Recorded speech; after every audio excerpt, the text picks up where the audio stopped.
they have bills in other committees and get through with those introductions, et cetera.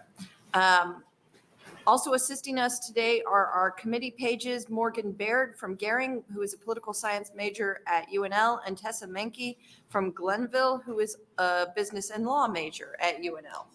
This morning, we will be hearing 3 bills, and we'll be taking them up in the order listed outside the room. On the table in the side of the room, you will find blue testifier sheets. If you're planning to testify today, please fill one out and hand it to the pages when you come up. This will help us to keep an accurate record of the hearing. If you do not wish to testify but would like to record your presence at the hearing, please fill out the gold sheet in the back side of the room. Also, I would note the legislature's policy that all letters for the record must be received by the committee by noon the day prior to the hearing. Any handouts submitted by testifiers will also be included as part of the record as exhibits. We would ask if you have any handouts that you please bring 10 copies and give them to the pages. If you need additional copies, the pages will be able to provide them for you. Testimony for each bill will begin with the introducer's opening statement. After the opening statement, we will hear from any supporters of the bill, then from those in opposition, followed by those speaking in the neutral capacity. The introducer of the bill will then be given the opportunity to make closing statements if they wish to do so. We ask that you begin your testimony by giving us your first and last name, and please also spell those for the record. We will be using a 3-minute timer light system today. When you begin your testimony, the light on the table will be green. The yellow light is your 1-minute warning, and when the red light comes on, we will ask you to wrap up your final thoughts. And we've been kind of a stickler on that in here, so we've started that, so we will continue that. I will like to remind everyone, including senators, to please turn off your cell phones or put them on vibrate. And with that, we will begin today's hearing with LB 328 and Senator Raybould. Welcome to your Judiciary Committee, Senator Raybould. Well, good morning, colleagues, and thank you, Vice Chair DeVore, and thank you so much, members of the Judiciary Committee. My name is Jane Raybould, and it's spelled Jane. Last name is Raybould, Raybould. I represent Legislative District 28 and appear before you today to introduce LB 328. LB 328 would create the Office of Liaison for Missing and Murdered Indigenous Persons. As you can see in the bill, Section 1 directs the Nebraska Attorney General to establish this office and staff it with a full-time specialist. The specialist in this role will serve as the liaison among local, state, tribal, and federal entities involved in reporting or investigating missing and murdered Indigenous persons cases in Nebraska. So I'm going to go over the mechanics, and then I'll give you lots of details. Section 1. Subsection 3 of the bill describes the duties of this specialist, which includes, but is not limited to, identifying, collecting, and directing resources and information to aid in combating the prevalence of missing and murdered Indigenous persons in Nebraska. Synthesizing information regarding missing and murdered Indigenous persons from state, local, tribal, and federal law enforcement entities involved in such cases, aiding in communication among such entities, and reporting information to tribes, communities, the media, and the public as appropriate to aid in locating missing and murdered Indigenous persons, and consulting and coordinating with the Commission on Indian Affairs regularly in the course of the specialist's duties. In order to carry out these duties, the bill calls for an appropriation of general funds to the Attorney General. The fiscal note reflects the salary and benefits for the specialist role totaling $106,049 in fiscal year 2023 and 2024 and $109,504 in the following year. It also lists $10,000 per beginning in fiscal year 2023 and 2024 to the Nebraska Commission on Indian Affairs for costs associated with travel for agency staff in support of the Office of the Liaison for Missing and Murdered Indigenous Persons. How did this all get started? In 2019, Senators Tom Brewer, Tim Gregor, Patty Pansing Brooks, and others introduced LB 154, and we're not supposed to use props, but hopefully we will be emailing you that report of LB 154 to each of the judiciary members. This report required the Nebraska State Patrol, in collaboration with the Nebraska Commission on Indian Affairs, to produce a report on the number of missing Native American women and children in Nebraska and identify barriers to reporting. Governor Pete Ricketts signed the bill into law on March 6, 2019. The report raises needed awareness of the potential interrelatedness of missing persons to human trafficking and other social challenges, and lists steps that the Nebraska Commission on Indian Affairs would undertake to improve the response to missing Native women and children within the state of Nebraska. I was truly honored when Judy Geishkabos from the Nebraska Commission on Indian Affairs approached me about introducing legislation to establish the Office of Liaison for Missing and Murdered Indigenous Persons. This legislation is one small step that we can take that has big potential in improving the response to missing Native persons within Nebraska. If you haven't read the report, like I said, we will be emailing it to every member of the judiciary. What I wanted to say is that many task forces across the United States and other states that surround Nebraska have already implemented this type of person, specialist, and office. So just to throw out a few other states that have done it, Washington has, Arizona, Montana, North and South Dakota, and Colorado recently implemented this as well. While LB 154 directed the study toward missing Native American women and children, the data showed that Native American males are overrepresented among missing persons in Nebraska when looking at the distribution of age and sex of missing persons and missing Native persons. Nearly 2/3 of Native American missing persons are boys aged 17 years or older. The research indicates that Native American persons experience crime victimization at higher rates than non-Native people, and that violence against Native women and children is of particular concern. Native American women are also murdered at an extraordinarily high rate, more than 10 times the national average on some reservations. Native youth experience violent crime rates up to 10 times the national average, with violence serving as the factor in 3/4 of deaths of Native American adolescents and young adults between the ages of 12 and 20. Due to the disparities and violent victimizations concentrated in Native American communities, national attention has focused on the problem of missing and murdered Native women and children in the United States. The report helps us understand the challenges of counting missing persons. What I'm about to share is a mix of the report itself and other items that are directly related. Missing persons cases are dynamic.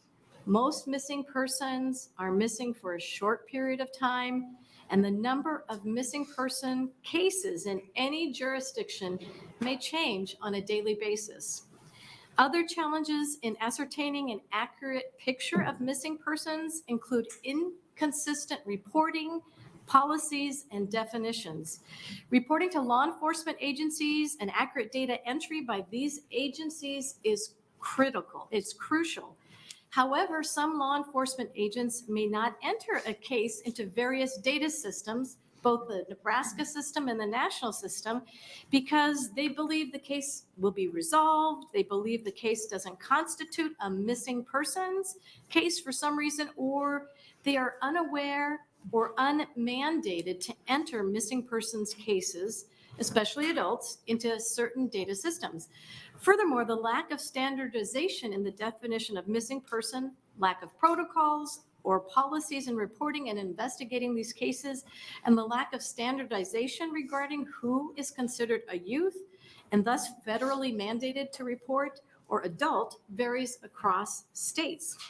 These challenges regarding reporting and investigating missing persons may be exacerbated among Native American missing persons primarily due to jurisdictional issues, a lack of coordination and relationships between tribal and non-tribal law enforcement agencies, and racial misclassification when entering the cases in the databases.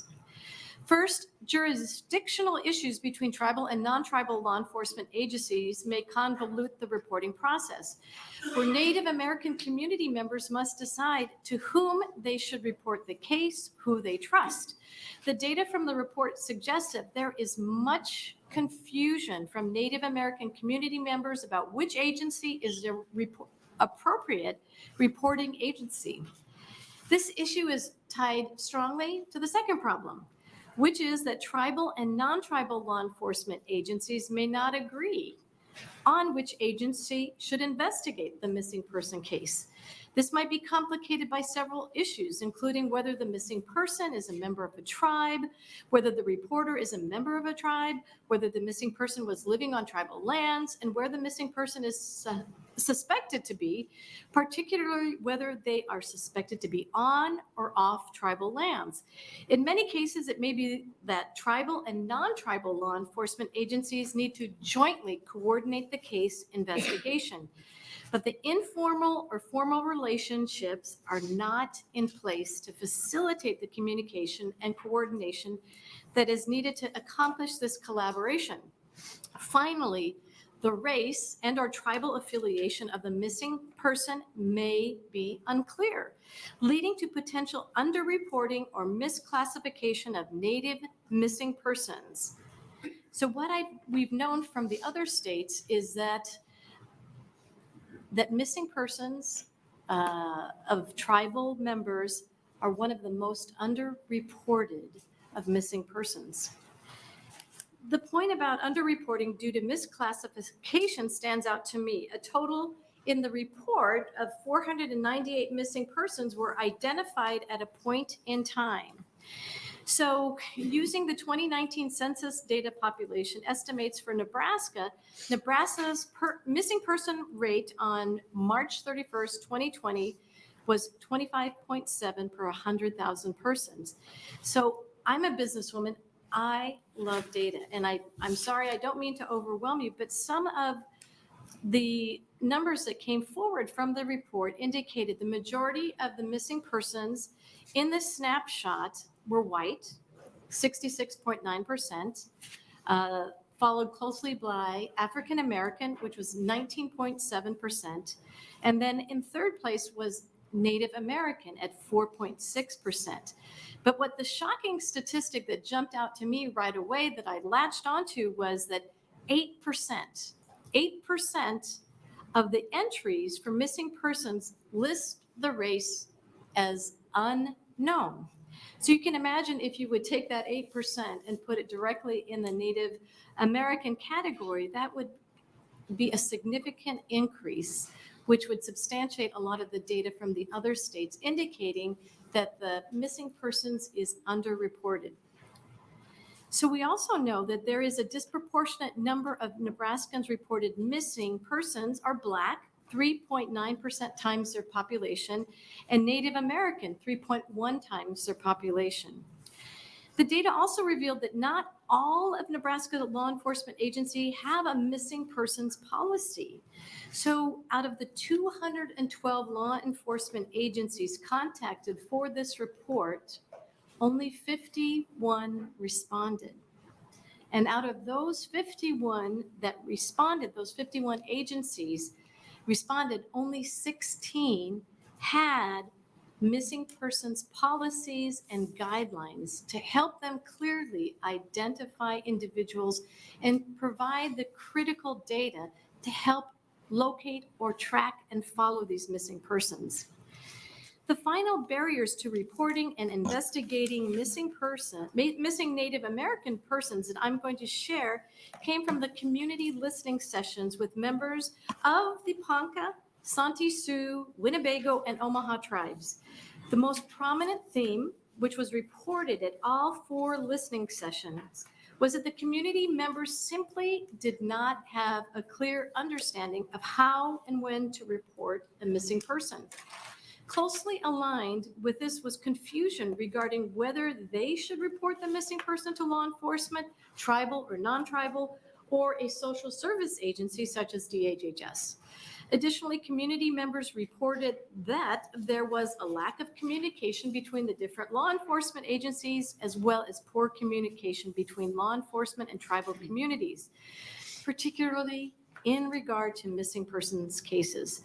The report highlights several other challenges, but I believe that I've shared enough with you at this point to illustrate the need and benefit for creating the Office of Liaison for Missing and Murdered Indigenous Persons. So in the report, they have a full page of recommendations and actionable items, but I'm just going to hit on 3 top ones. The first one is Nebraska State Patrol and tribal and non-tribal law enforcement cooperation needs to be increased. Number 2, we need to enhance the awareness of reporting options and mechanisms to the Native American communities. And thirdly, we need to be aware of the potential interrelatedness of missing persons to human trafficking and other social challenges. The green copy of the bill, which lists the duties that I mentioned at the beginning of my opening, go a long way to begin to bridge the gaps that exist in helping to improve the response to missing Native persons within Nebraska. I want to thank you all very much for your time and attention, and I will be more than happy to answer any questions you may have. Are there any questions for Senator Raybould? Senator Blood? Thank you, Vice Chair DeBoer. Thank you for bringing this forward, Senator Raybould. I have one clarification and a question. Sure. So during your presentation, and I'm not saying this to like embarrass you, I'm saying this to make sure it's right on the record. Yes. You had said boys age 17 and older, but isn't it 73.3% were age 17 and younger in the report? I may have misspoke about the age, but that It's was a definitely younger, right? surprising detail that came out from the report, that it was missing young males. And the report went on to say that it could be because of abuse and neglect, it could be because of depression or other issues of poverty that they see on the reservation. But am I correct in saying it is 17 and younger, not 17 and older, right? Because you said 17 and older. And I remember reading the report and I thought it was 17 and younger. I think you're correct. I'd have to Okay, pull it up again that's to find that It's like spot. 73.3%, right? It was a shocking number of 73.3%. I was surprised also that Yeah. it was mostly young boys. And I'm sure trafficking plays a big role in part of that as well. And then you had noted 4.6% of our population is Native American as far as, 4.6% were reported as being Native American in the list of those who are missing with 8% unknown. While I thought was interesting, isn't only 1.5% of our population in Nebraska Native American? So 4.6% of 1.5% is a lot of people.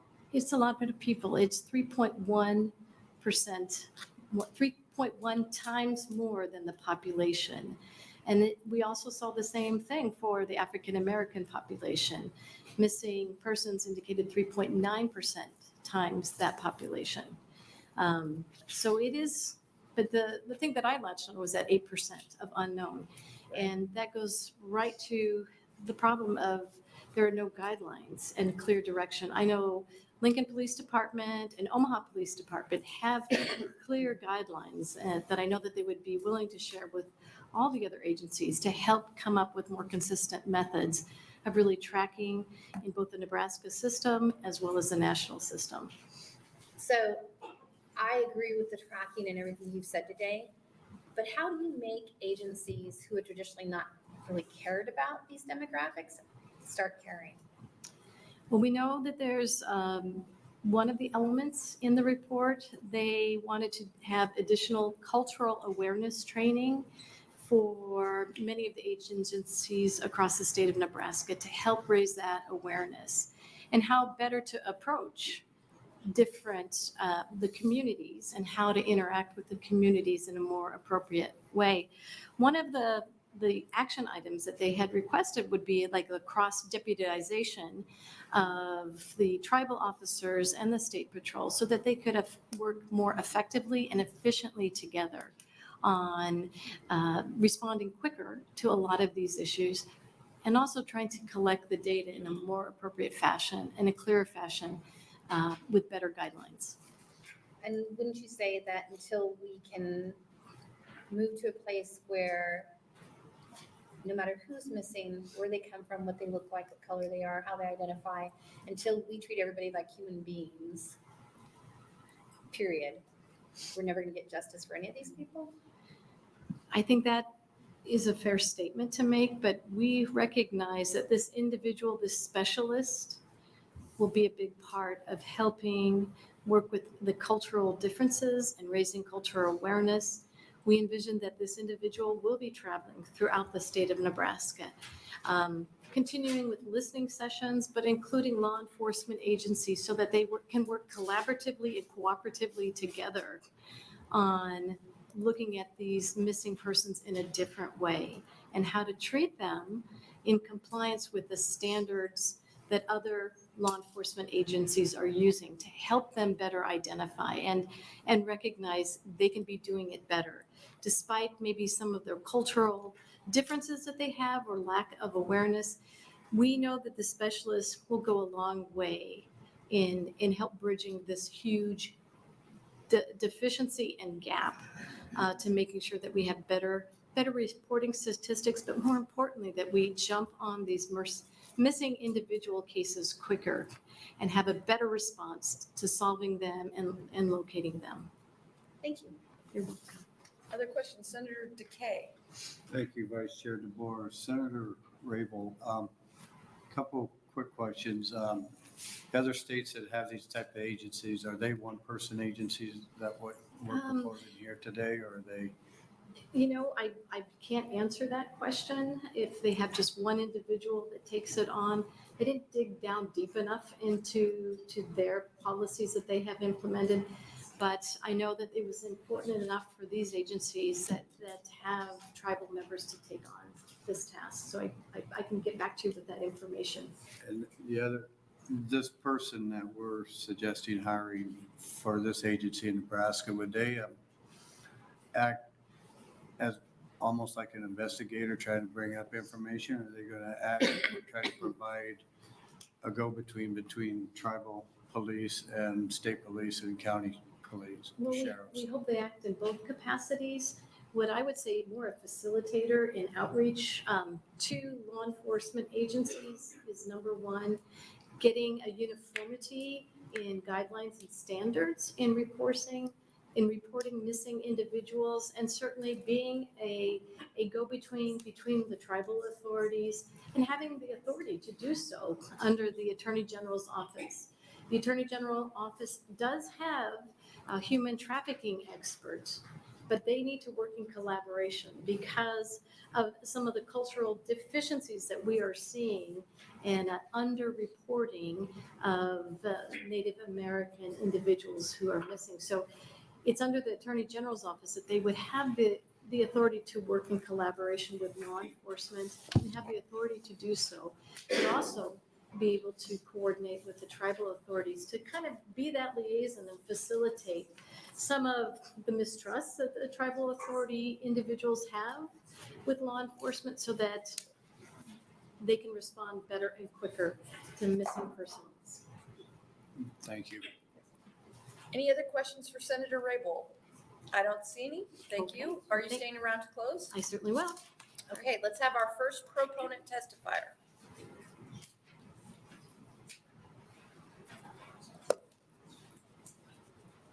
Welcome to your Judiciary Hi, Committee. good morning.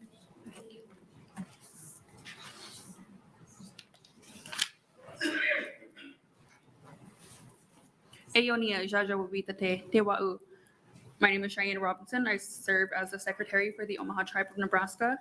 It is important for me to be here today to speak on behalf of my tribal citizens on such a sensitive but significant issue. By now, we all heard of the case of the missing and murdered Gabby Petito. But chances are you probably haven't heard of the disparity of a young mother on the Omaha Indian Reservation whose life was taken too soon back in 2020. Indigenous relatives all over the country go missing every day and you never hear about it in the news. But this is nothing new in Indian country. Throughout history, Indigenous people have been disproportionately impacted by violence in the United States. In addition, addressing MMIP issues in Indian country is particularly challenging due to the confusion, as mentioned earlier, surrounding jurisdiction, lack of coordination, and inadequate resources. With that being said, the Omaha Tribe of Nebraska is in support of LB 328. Not only is it important for tribes and Indigenous organizations to have a direct point of contact with the state officials, but it is even more important for public safety organizations to be culturally aware of how tribes and Indigenous organizations operate. I recently searched the Nebraska State Patrol missing persons list, last night actually. Currently, there are 45 active cases of missing Native Americans, 19 of which of those are from Omaha Indian Reservation and the Winnebago Indian Reservation.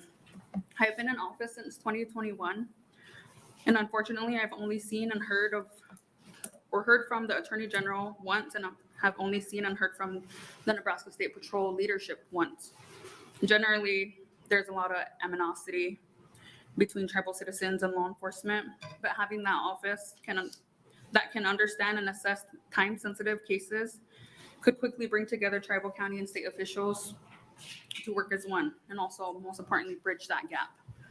The state of Nebraska can support this bill and assist tribal citizens by having tribal consultations, gathering data specifically related to the tribes of Nebraska, developing creation of MMIP work groups, increasing collaboration and communication with all law enforcement agencies within the state of Nebraska, specifically adopting a standard of operating procedure on how they would assist missing and murdered Indigenous persons once they receive the notification. But most importantly, the Office of Liaison for Missing and Murdered Indigenous Persons should have a director with a holistic understanding of how our culture, traditions, and kinships play a role in our everyday lives, and how domestic violence, substance abuse, mental health challenges, and poverty contributes to missing and murdered Indigenous persons. When reading the bill, I see that Indigenous descent preference is at the forefront of it. From this position, we expect community connection and vetting from the Indigenous communities to know if this individual has done good work in Indigenous communities or is even connected to the community at all. Who better than our own homegrown, diverse tribal citizens to advocate for the missing and murdered Indigenous persons? Also consider individuals. Sorry, I'm gonna have to stop you because the red light is on, but I'm sure you'll get a question. But first, could you spell your name because we didn't get it for our records? Yes, sorry. Cheyenne Robinson, spelled Cheyenne, Robinson, Robinson. Okay. Are there any questions for Ms. Robinson? I don't see any. Thank you for being here. Thank you. I'll note for the record that Senators Ibach and Holdcroft have joined us. And Geist.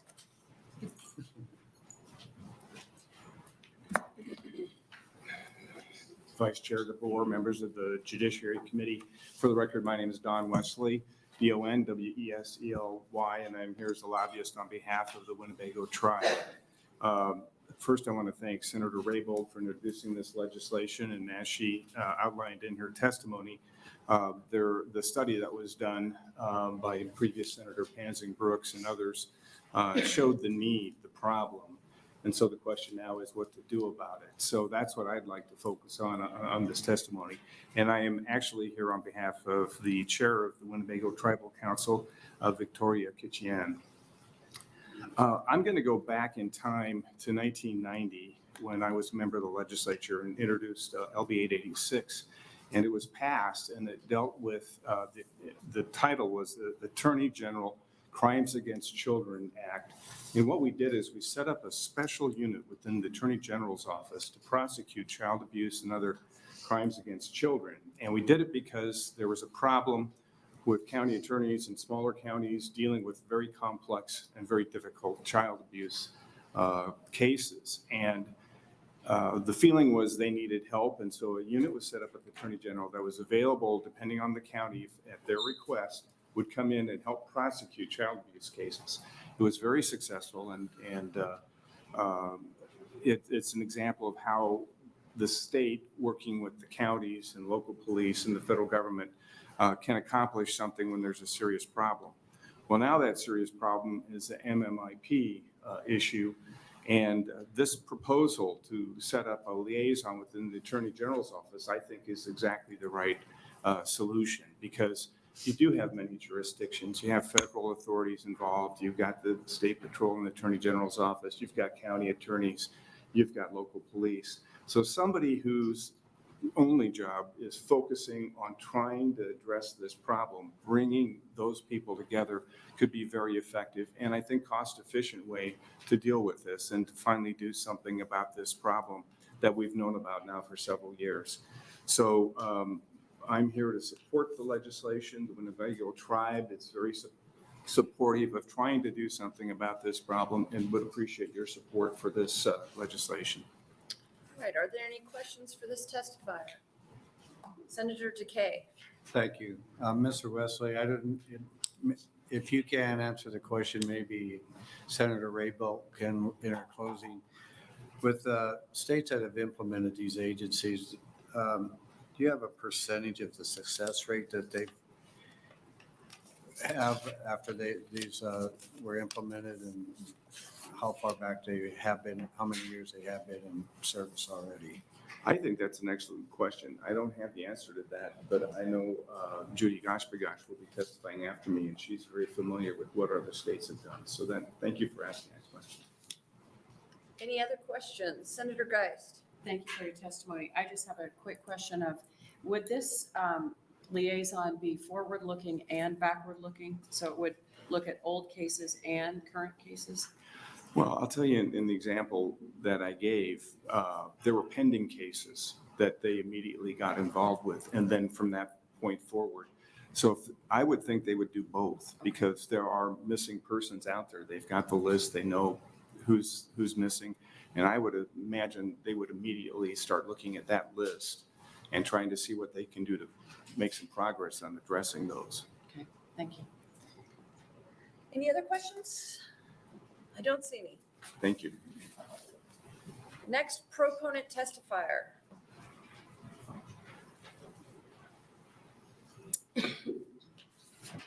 Welcome to your Judiciary Committee. PJ, Madam Chair and committee members. My name is Marion Holstein, and I cannot confirm that I was the first female Native American Deputy Sheriff in Monterey County, California. Can you spell your name for us? Sorry, can you spell your name for us? I'm sorry, I apologize. That's all right. MarianHolstein, just like the cow. And, but they did not keep this data back then. But what I can confirm is that Monterey County lost the first female deputy sheriff in the line of duty, Jerry Jacobitz. And it's an experience I carry with me every day. There are several components to the tragedy of missing and murdered Indigenous persons. I am Indigenous, so I know the suffering families experience, and it is debilitating. There are several websites with information about this tragedy. But what I hope for is the establishment of an Office of Liaison for Murdered Indigenous Persons. Law enforcement understands first contact in investigation is critical.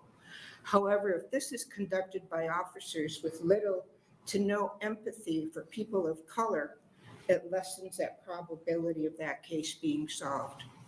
Our people are already distrustful of a government and people who have carried out and continue to carry out inhumane policies that demonstrate no one has learned from the past. We have always petitioned for Indigenous people serving Indigenous people, and this is no exception. What I want to address today and what I can share about this problem is a firsthand knowledge of the human element, the law enforcement officer. At times it amazes me no one speaks of the educational levels of officers out from A quick search found of the 54 largest cities in America, approximately 38 have minimum requirements of a high school diploma or GED. And if these people get through the academy, then they are on the streets.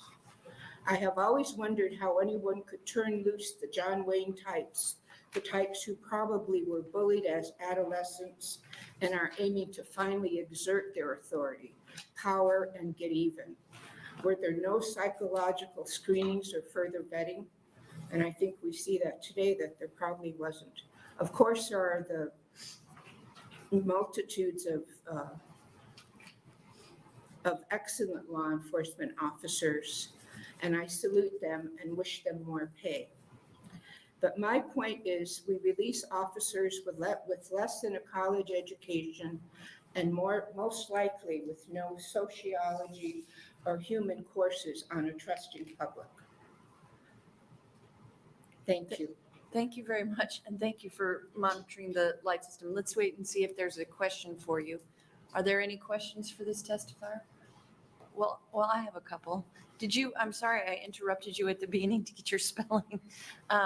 Did you say that you were a sheriff's deputy? Is that what you said? Or Deputy Sheriff, Monterey County, okay. And how long were you doing that position? 3 years. 1979 I started, so that's why I said way back. Yeah, okay.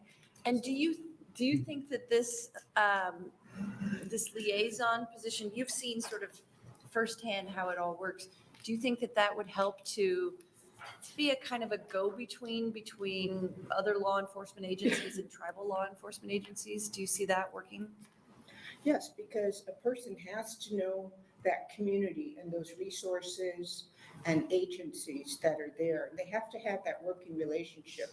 You know, as I mentioned, we still, to this day, we don't have that much trust in, government officials. So having someone there who relates to the culture, who relates to how we feel as Native, as Indigenous people, and how we interpret that world, it's critical, it's important. What characteristics would you say, assuming we pass this legislation and we're looking for this liaison person, what characteristics do you think would help them to most succeed? Well, of course, knowledge of the law, knowledge of that governing responsibility so that we know who to go to when things aren't working right. And truthfulness, because, we come across in any work situation, we come across areas of improvement that we see that we need to voice our opinion on. But oftentimes, it's a matter of politics or whatever that, I don't want to lose my job. I don't want this person to think worse of me, et cetera. So we need a brave person also who's Okay. going to really speak up and give us the facts. I think that's very helpful. Thank you very much. Are there other questions? Senator Takei? One quick one. So would this person be working across the state or working within the tribal boundaries of the reservation? I guess my question is, they would have more of a at-home knowledge of families and circumstances that might contribute to these cases, or if they're traveling across the state, they may not have that local knowledge of, the cases that are impending. So I was just curious on how that will all work out. Well, this, as you know, is a problem that has been with us for decades. So I would encourage them to read up on the history. Canada has been ringing the bell for a long time. And this individual, I believe, would have to have that ability to interpret and synthesize everything that we have learned so far and apply it. And when we're doing investigating, you always sort of look towards the abstract.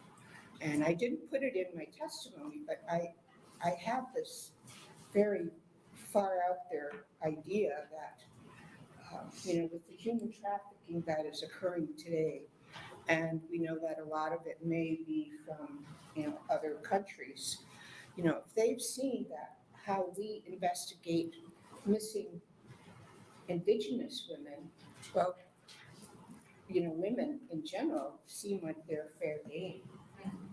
And, why do we, and here we are today with this terrible human trafficking. Thank you, Senator Takei. Other questions? Thank you for being here. Next proponent testifier.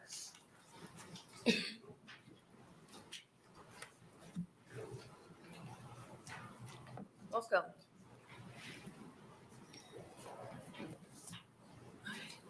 Ready? My name is Grace Johnson. I am a therapist, drug and alcohol counselor. I'm an enrolled member of the Oglala Lakota Sioux tribe. I live in Omaha, Nebraska, and I've worked with tribal agencies on and off the reservations. I want to reiterate what our previous person had said and advocate for this position to be made. Please. Working with Native communities, you definitely need to have an in. And I would advocate that the person in this position be Indigenous, be Native American. Native American communities have that history of, like was said earlier, that there is a large distrust there. So it's almost a closed community. You need somebody who understands the culture, somebody who knows how to come in and talk to people and what families to work with. The other portion that I want to reiterate too is that Native women are fair game. It's the issue of MMIP has gotten to be a large national issue.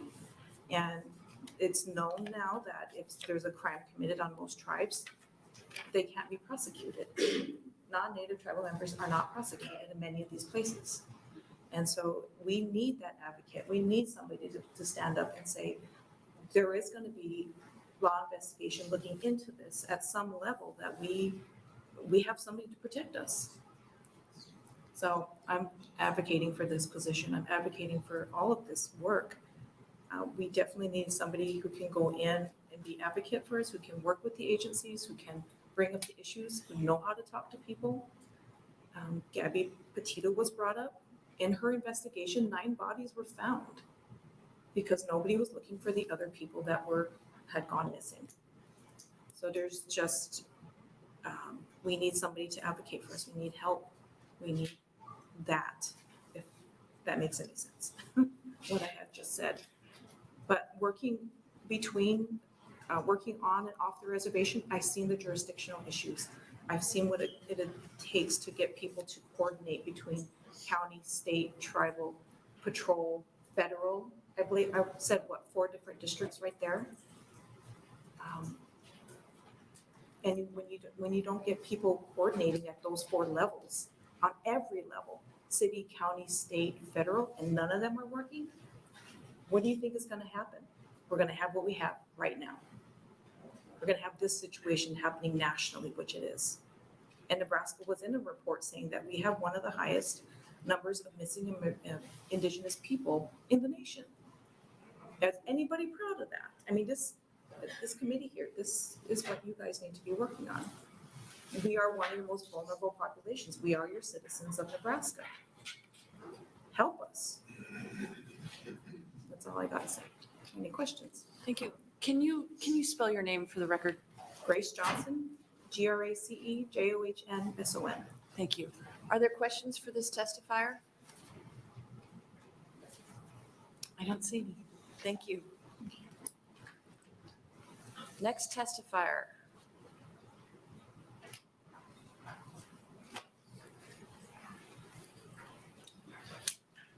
Morning, Senator DeBoer, members of the Judiciary Committee. My name is Kent Rogert, Kentrogert, and I'm here representing the Ponca Tribe of Nebraska in support of LB 328.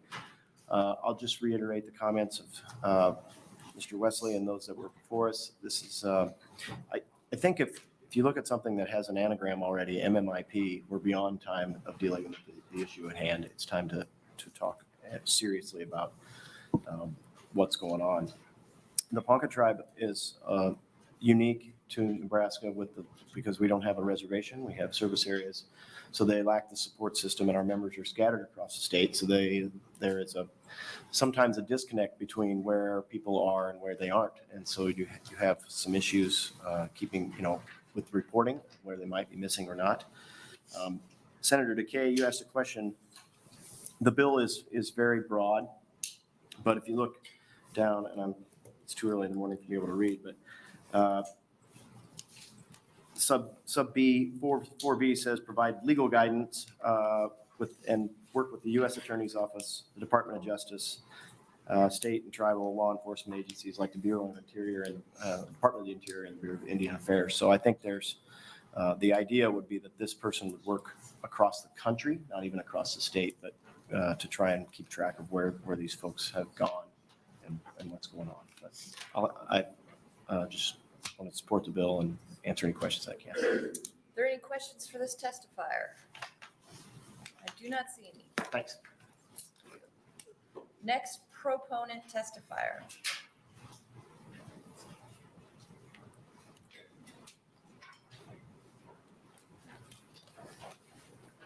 Welcome.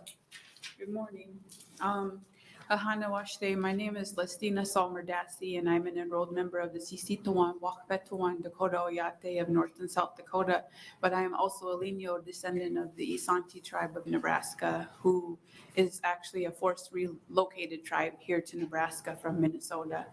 I would like to speak in favor of LB 328 because currently, I work in a position where I advocate for human and sex trafficking in the American Indian and Alaska Native populations.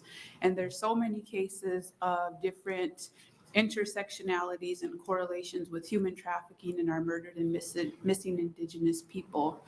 And I just want to say that I also have 4 relatives, 3 who are active cold cases who are of the missing and murdered Indigenous peoples population. And I also have a relative named Merle Saul who went missing out of Grand Island, Nebraska, and who is actively missing. But in my perception, I feel like he was basically written off as a transient, written off because he suffered from alcohol-related issues. And people did not take into consideration that he is a United States veteran and he risked his life in the Vietnam War for this country. And it's very disappointing to me and the family that the police, the state patrol, whoever chooses to have jurisdiction cannot actively form a search party like they did for Carrie Allen, who was a recent case out of Omaha, Nebraska, who went missing. So I really think that this office needs to be created and that there needs to be an Indigenous person that is in charge of this office, because we do have a different worldview from your typical Western or Caucasian person. And I feel like it takes somebody who has been in these shoes or has the similar life experiences to understand some of the struggles that we go through as Indigenous people. So I am highly in favor of this bill. And if you don't have any statistics on these rates, the Urban Indian Health Institute out of California is Indigenous research by Indigenous people. And that brings to light the data issue that oftentimes state, local, tribal, and federal do not work together to collaborate on data. So I think that this office should take that into consideration also when they staff the person. Thank you very much. Could you spell your name for the record for us, please? LES as in Sam, TINA, last name Saul, SAUL-MERDASSI. Thank you. Are there any questions for this testifier? I don't see any, but thank you so much for being here. Next proponent testifier.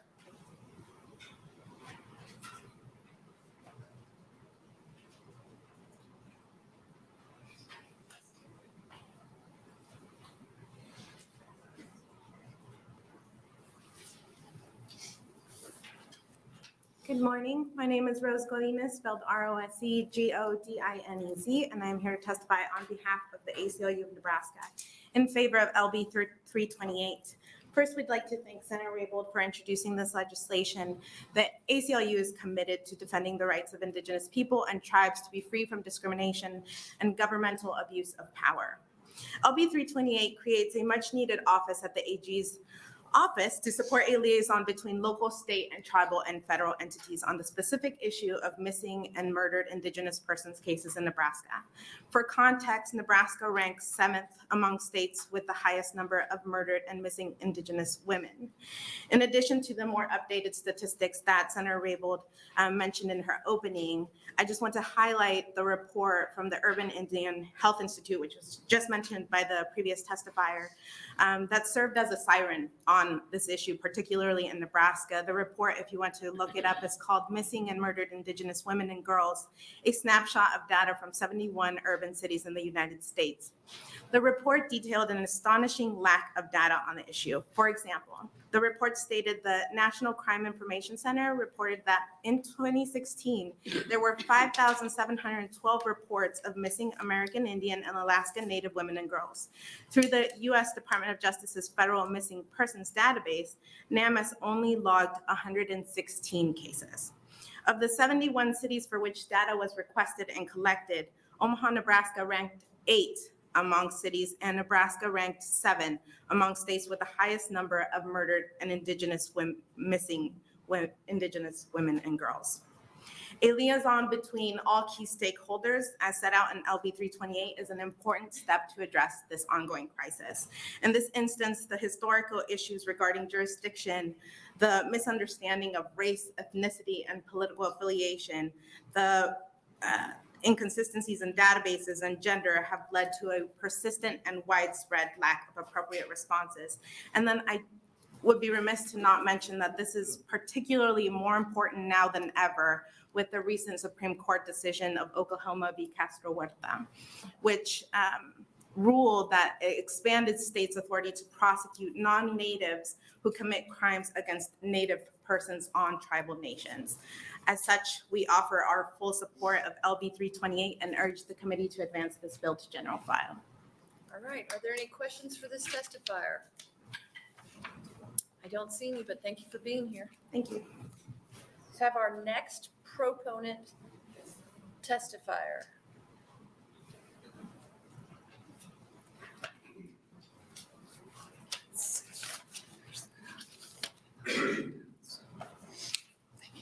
Welcome.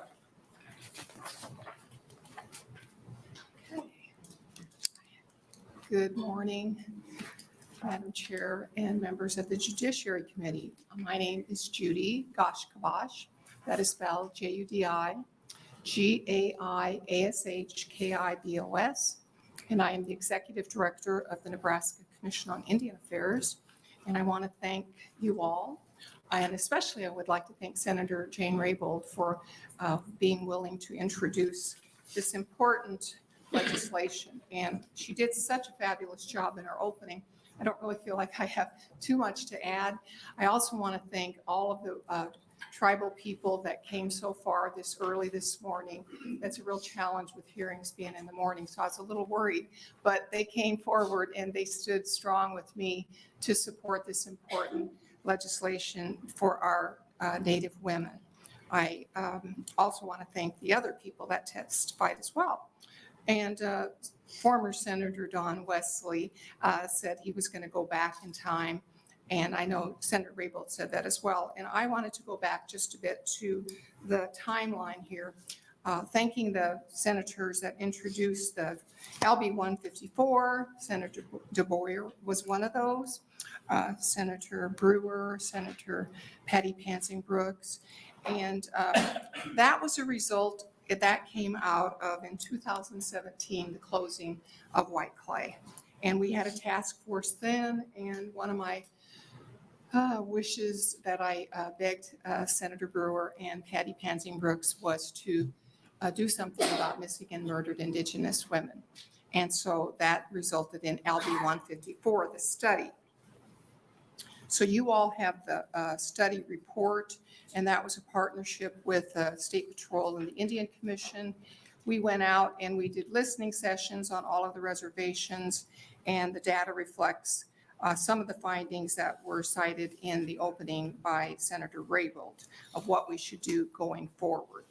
I'd like to tell you a story and personalize, and I see the lights already on, and I'm going to go really fast. I want you to go out of this hearing remembering, I dedicate my testimony to those lives of missing and murdered women already lost. Cozy Decorah was only 22 years old and a mother to 3 and a member of the Ho-Chunk tribe, murdered May 16, 2020 by her fiance near Winnebago, Nebraska. Ashley Aldrich was age 29 and a member of the Omaha tribe and mother to 2 children. Her body was found January 7, 2020 in a field near Macy, Nebraska. Ashley Wabashaw, age 19, a member of the Santee Sioux Nation, was last seen on March 27th, and we have not been able to find her yet. Esther Wolf, age 21, she was missing for 8 days in July 2019. She was kidnapped by her ex-boyfriend in Rapid City, South Dakota. She was transported across the border into Nebraska and repeatedly assaulted and held captive at a Nebraska motel in Chadron. The assailants were charged with kidnapping and assault. Recently, I'm afraid I'm going to have to stop you there. okay, so in closing, I think this bill is really important because it creates that liaison person who would do a variety of things, and they wouldn't be so much an investigator. I know that was a question that was answered. We would prefer, hopefully, that the person is Native American and has that cultural sensitivity and or has had experience working with Native people. They would cover the whole state. They would be within the AG's office. One of the questions asked was, what are other states doing? Some states, as in South Dakota, they have someone that does human trafficking in the AG's office, a Native person. They also have a missing and murdered Indigenous person liaison. We don't really have statistical data yet because these are all pretty new, but Minnesota, Arizona, Wyoming, Montana, Washington State, and hopefully now Nebraska. So Thank you so very much. Any questions? Are there any questions for this testifier? I don't see any. Thank you so much for being here. Okay, thank you. Next proponent testifier. Any other who would like to testify in favor of this bill? Are there any opponents? Anyone who wishes to testify in opposition to this bill?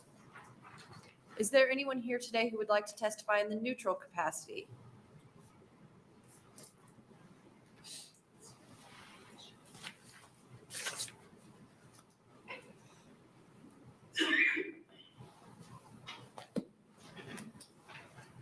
Chair Board, thank you. Members of the committee. My name is Glenn Parks, Glen Parks. I am Assistant Attorney General and the coordinator of the Nebraska Human Trafficking Task Force. I'm here on behalf of the Attorney General, Mike Hilgers, in a neutral capacity. We do endorse the objective of the bill, increased information and cooperation among agencies. Since if the bill does pass, it will require the office to create an office within the office and hire these the liaison. We have a few logistical concerns we want to raise here. Before I do list those, I do want to say that we're eager to work. If this does come out of committee, we're eager to work with Senator Raybould and the committee and proponents of this to address these 4 issues, which are, the first one is that we're curious if this could be accomplished with a position, but not creating an office. The Attorney General's office doesn't have offices within the office. This may be a nomenclature thing, but that would be something we'd like to address. Secondly, on line 24 of the current version of the bill, the Attorney General is required to pursue any available federal funding. With very few exceptions, the AG's office does not seek federal funding for its tasks. That is usually the Crime Commission's role. This is obviously not essential to this bill, as subsection 5 then of course gives the intent of the legislature to fund this, and the fiscal note reflects that, to fund the position and travel expenses and all. So we'd request that to be removed. Thirdly, it requires us to hire a specialist, and we're just not sure what that exactly requires. Is that some additional qualifications? Of course, there is the preference for applicants of Indigenous descent, which makes sense, but if there's anything else, another requirement that we should demand of candidates that are eligible, we'd like that to be made clear. If not, we prefer the word specialist to just say liaison or something. So in 5 and 10 years from now, when the AG's office is trying to fulfill the law, it's very clear if there is additional requirements for this position or not.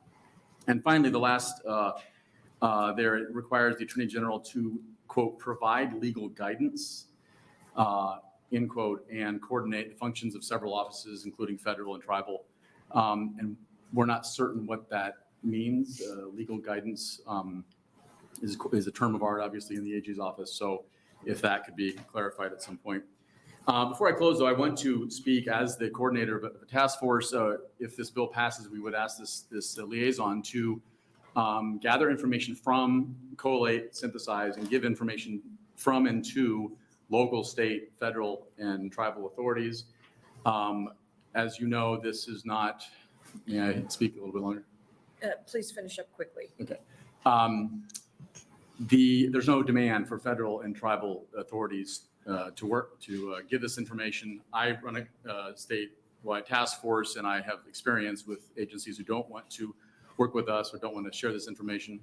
So I guess I just want to lower our expectations. If we do this, this is a step in the right direction. We do think this is a good idea, but it is a small step in the right direction. And if this is in our office, I don't want to have unrealistic expectations that this is the silver bullet.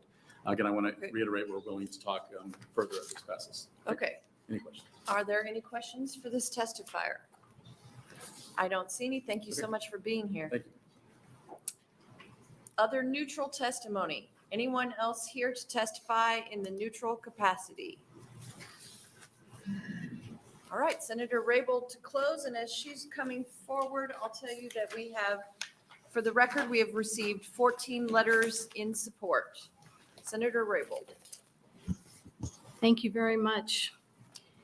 I want to remind everyone, Nebraska is home to 4 federally recognized tribes: Omaha Tribe of Nebraska, Winnebago Tribe of Nebraska, Santee Sioux Nation, and Ponca Tribe of Nebraska. Other Nebraska resident tribes include the Pawnee Nation of Oklahoma, Ogallala Sioux Tribe, Iowa Tribe of Kansas and Nebraska, and the Sac and Fox tribes. There are many Native persons living on and off tribal lands.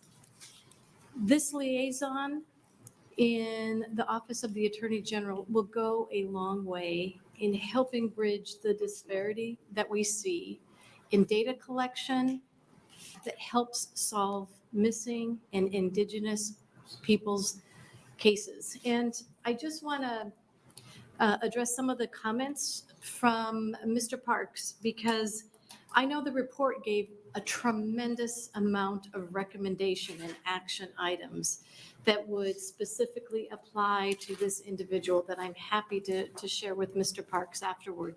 And there is no doubt his work is so profoundly important, and there is that interconnectedness between human trafficking and missing individuals. We know that working with the Bureau of Indian Affairs, the FBI, Department of Justice, and all this efforts to collect appropriate data that gives us the indications of where we need to go and the problems that we need to solve are critical. Having this liaison person to do some of that work, the data collection, analyzing it, but they also need to have that authority working with the Attorney General's office to transcend and work with State Patrol, work with FBI, the Department of Justice, to make sure that we are on the right pathway to assisting and solving this problem. And just I'm happy to give you the report. I don't want to take up any more time, but there are several action items recognized in the report that would fall under the scope of the specialist or the liaison officer in trying to come up with solutions to this problem. And I wanted to respond to Senator Decay. In addition to us sending you out the full report, we will follow up with all those states that have implemented this type of position and give you more data to help you make a great decision. But in closing, I do ask for my colleagues' support on this. I think we owe it to the tribal members in our community and in our state. I do want to thank Judy and her efforts on behalf of so many. And I do want to thank the tribal members who did travel so far to provide their testimony for you all today. So thank you very much. And if there's any other questions I can try to answer, I'd be happy to. Thank you very much, Senator Raybould. Are there questions from the committee? I don't see any. Thank you so much. So with that, we'll close the hearing on LB 328 and open the hearing on LB 135. So welcome to the Judiciary Committee, Senator John Cavanaugh.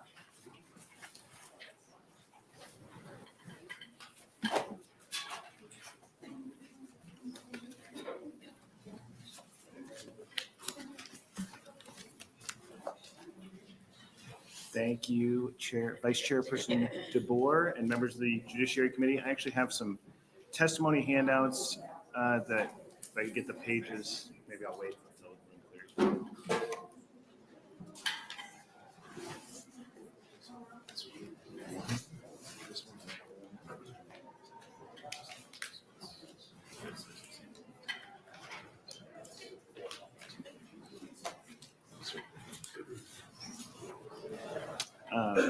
Again, thank you, Vice Chair DeBoer and members of the Judiciary Committee.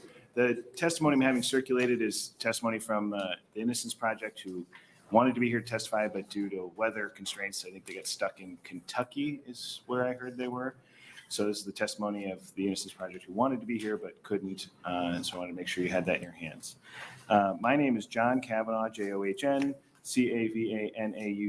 and I represent the 9th Legislative District in Midtown Omaha. I'm here today to introduce LB 135, which prohibits the use of deception by police officers in questioning of juveniles. Police lie. That sounds like a shocking and controversial statement, but in the case of interrogations, it is an indisputable truth. Deceptions and outright falsehoods are commonly used interrogation technique by law enforcement to elicit confessions from potential suspects. Police are allowed to, and very often do, lie about evidence linking a person to a crime, even if no such evidence exists. This includes conveying a false offer of leniency, such as, "You'll be free to go if you just tell us what happened." These sorts of tactics can often lead to false or coerced confessions, particularly when it comes to juveniles. When I introduced this bill last year as LB 732, a representative of the Omaha Police Union testified against the bill, saying that it was a necessary tool for police to be able to lie and deceive. Another representative of the Omaha Police Department described the deceptive practice used by the department regularly, which would be disallowed under this bill. I expect that you'll hear similar testimony today. There is no dispute that these practices take place. The only question is whether they're acceptable. Children are particularly susceptible to suggestion and false information, which could lead to false confessions. LB 135 states that a statement obtained as a result of deception shall not be admissible against a juvenile who made that statement. The primary difference between LB 135 and LB 732 is the addition of the word false in subsection 3A2. This addresses the concerns raised by the Nebraska Bar Association regarding the language around offers of leniency. In LB 135, communicating false facts, false information, or false statements regarding leniency would be inadmissible, in addition to communicating false facts about the evidence in the case.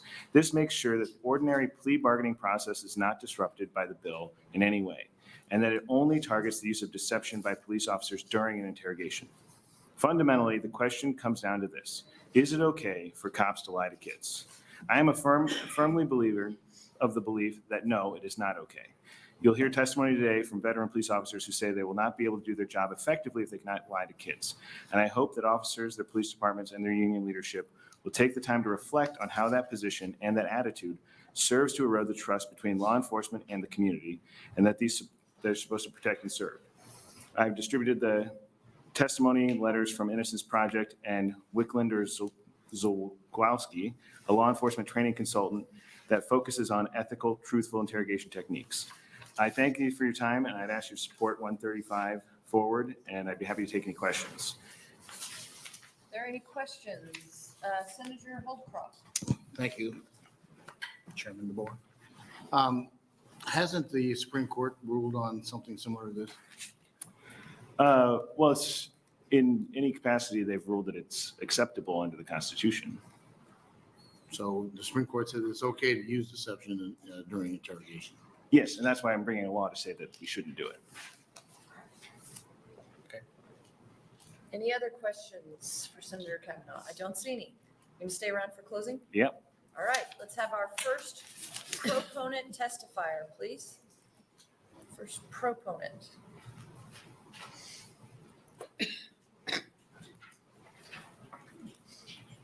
Good morning. Thank you, Senator DeBoer and members of the Judiciary Committee. My name is Anahi Salazar, ANAHI-SALAZAR, and I represent Voices for Children in Nebraska, here today in support of LB 135. Our justice system should ensure that youth are held accountable for their actions in developmentally appropriate ways through mechanisms that are fair and unbiased. We are here to support LB 135 because it would prohibit investigators from knowingly communicating false facts about evidence and unauthorized statements regarding leniency with interrogating youth in custody, tactics which can lead to false confessions instead of reliable ones and result in tragic miscarriages of justice. To put it plainly, current law allows police to lie to children in order to coerce confessions to crimes they may or may not have committed. Research has repeatedly shown that young people are particularly susceptible to manipulation during interrogation due to a prefrontal cortex still in development. Adolescents can have weak judgment, problem-solving skills, and decision-making abilities as compared to adults. Deceptive tactics by investigators can, as a result, be especially coercive to young people, particularly in the stressful setting of an interrogation. False confessions have played a role in approximately 30% of all wrong convictions, later overturned by DNA evidence. Data from the Innocence Projects across the country show that in 340 exoneration cases, 42% of individuals who were a minor at the time of interrogation had falsely confessed, compared with only 13% of adults. In one study, minors from 12 to 16 years of age showed a significant impact in police compliance with the addition of false evidence in interrogations, highlighting how younger individuals are more susceptible to compliance and agreement with information given in investigations, without regard to whether the information is true or false. Youth are not sophisticated criminal actors, and lying to children about facts, rights, and possible consequences should be beneath the dignity and integrity of our justice system. It cuts at the very heart of what justice means, and we should expect our law enforcement agencies to do better. It is time for Nebraska to demonstrate its commitment to a fair and equitable justice system and to end this harmful practice. We thank Senator John Cavanaugh for his work on this critical issue and thank the committee for your time and consideration. We respectfully urge to advance LB 135, and I'm available to try to answer any questions. Thank you very much. Are there any questions for this testifier? I do not see any. Thank you so much for being here. Thank you. Next proponent testifier.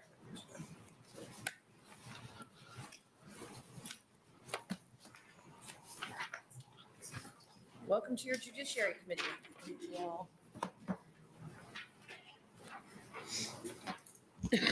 My name is Jennifer Craven, Jennifer Craven. I am a second-year law student at UNL. Before law school, I worked with kids for 10 years as a teacher, including 7 years teaching middle school in Omaha Public Schools.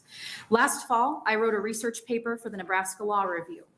In my paper, I argued for the adoption of a bill like LB 135. I've provided a handout with some key findings from my paper, which is forthcoming in volume 1021 of the Nebraska Law Review. The handout includes a link where you can read my latest draft if you would like more information. Many police departments, including those in Nebraska, condone the use of deception to interrogate suspects. The goal of the deception is to convince the suspect to confess. Common tactics include claiming to have physical evidence when no such evidence actually exists, claiming that there is enough evidence to convict the suspect without a confession, and implying that the prosecution might be more lenient if the suspect confesses. It's easy to assume that this deception would only work if the suspect was actually guilty, but unfortunately, there are cases that prove otherwise. There are many examples where these deceptive interrogation tactics led to false confessions and wrongful convictions. Juveniles are especially vulnerable because their brains are not fully developed. They're more impulsive and more easily influenced by authority figures. They have trouble understanding the long-term consequences of a confession, and they believe that if they say the right thing, they will get to go home. Even older teens struggle with these issues. Of the known cases of exonerated juveniles, the data that I found said about 35% involved a false confession. While I believe deceptive tactics should be banned for all suspects, LB 135 is an important first step to protecting the most vulnerable. At the hearing on last year's version of this bill, several officers acknowledged that police in Nebraska use these deceptive interrogation techniques. They said that the purpose is to get to the truth. Proponents of this method say that officers only use these tactics when they believe they have the right suspect, but sometimes they're wrong. We all want justice, but wrongful convictions are not justice. Lying is not a good way to find the truth. I urge you to prioritize LB 135 to protect juveniles from this risk, either alone or as part of a juvenile justice package with other bills that have been introduced this session.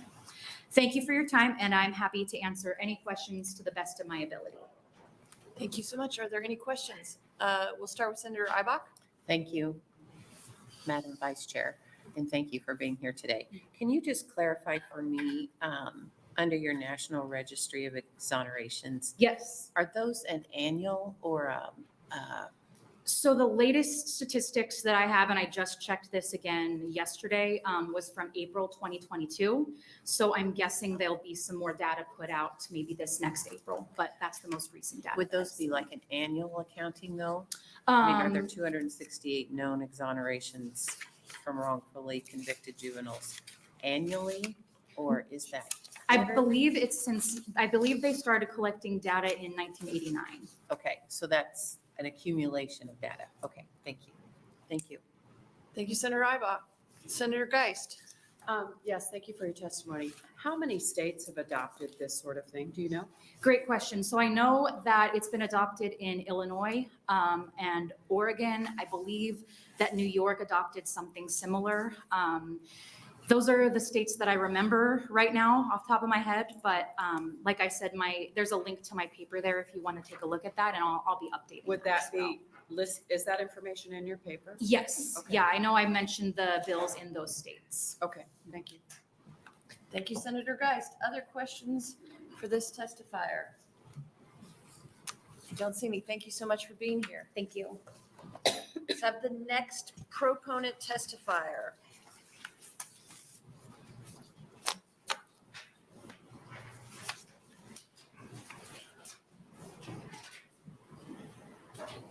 Good morning, Senator DeBoer, members of the committee. I'm Joe Nigro. I'm here in support of LB 135 as a private citizen. I was a public defender for 39 years and I'm now retired. I want to thank Senator Cavanaugh for introducing this bill. LB 135 is simple. It says police cannot lie to children. I don't think the police should lie to anyone, but it's especially egregious when they lie to children. A juvenile judge once told me that if a police officer lies to a child, it makes it difficult for the child to trust anyone in the system, including judges and probation officers, causing all sorts of problems. 2 years ago, Illinois passed similar legislation. Oregon quickly followed. Other states have considered doing the same thing. Opponents of this bill may tell you that lying to children is an important law enforcement technique, to which I say poppycock. It may be a technique that gets someone to confess, but it doesn't get someone to tell you the truth. The goal for police when they conduct an investigation should always be to learn the truth. It's wrong to have a system where it's a crime to lie to police, but police can lie to you. Would any sane person say parents lying to children to get them to confess to something is a good parenting technique? If it's a bad idea for parents to do something, it's a bad idea for the police to do it. And I urge the committee to advance this bill. Thank you. Thank you. Are there any questions for Mr. Nigro? I do not see any. Thank you so much for being here. Thank you. Next proponent testifier.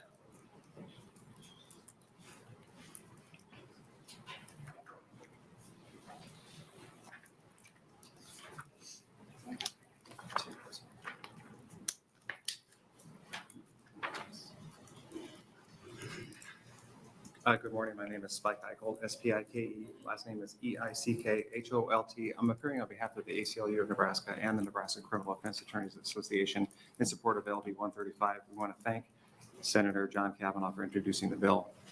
I'm having passed out just a one-page summary of the law, if you will, in Nebraska when it comes to police deception. And then I give a couple of examples or several examples of some cases from our state Supreme Court where they have permitted law enforcement to use deception during questioning. You've heard people say, and it's simply a fact, and I suspect the opponents, if they do testify live, are going to explain and acknowledge that they do use deceptive tactics when questioning individuals.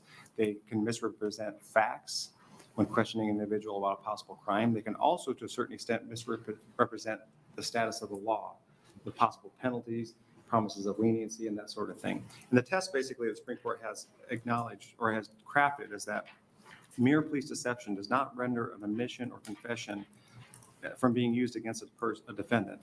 The test for determining the admissibility of the statement is whether that deception produced false or untrustworthy confessions or statements. So we kind of have this sort of ends justify the means standard.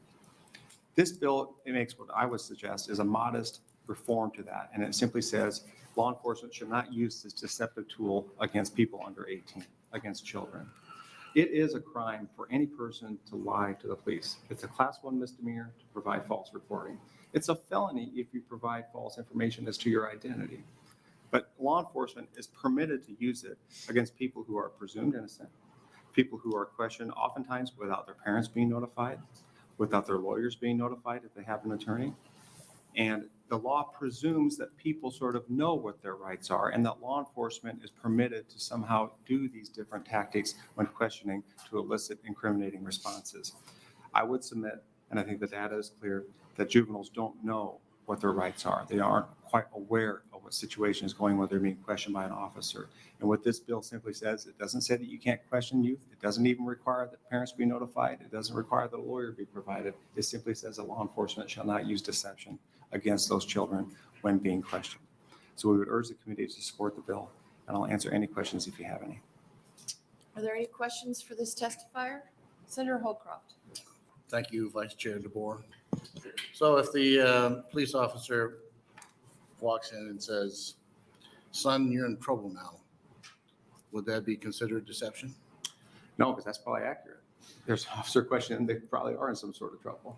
Well, so there's some times when he might say something that may not be correct, but it's acceptable?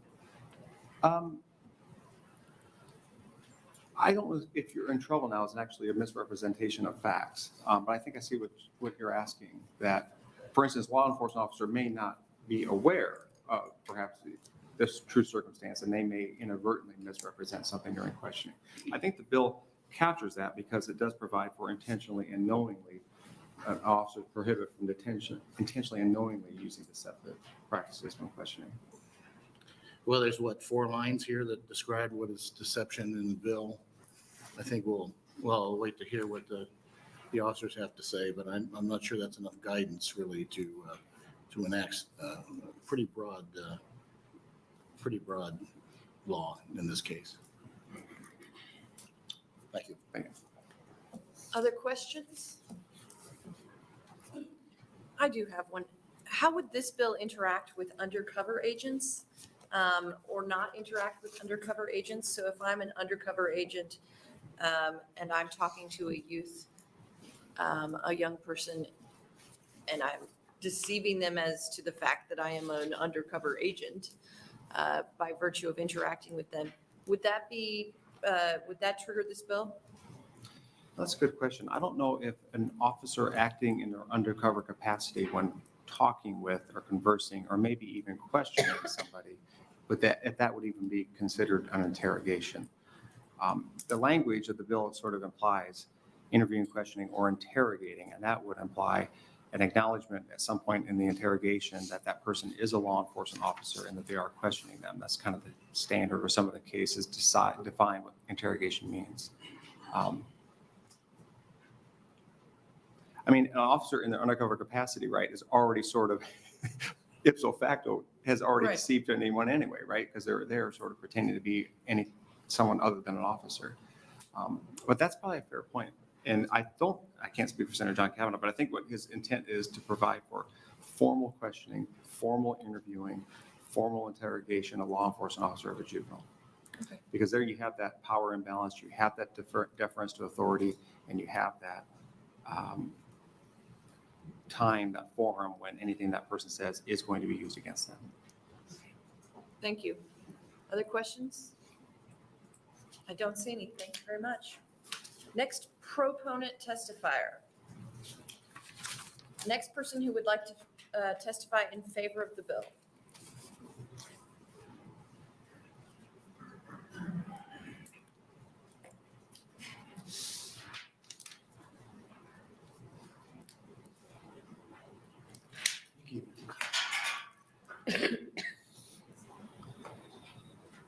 Francis Kuhlman, Lincoln, Nebraska, Kuhlman. I don't think deception should ever be used by a law enforcement officer or an investigator, especially against, juveniles. As far as, son, you're in trouble now. He might be in trouble, but he might not be in trouble. That you're innocent until proven guilty in America. In my opinion, he's already deceiving and scaring that kid. So he should be prohibited from saying that. Undercover agents, there again, here we go into the deception area. A sting operation, let's say. Some kid, there's drugs being sold in our high school, and so we have to do a sting operation to find out which kids are selling them.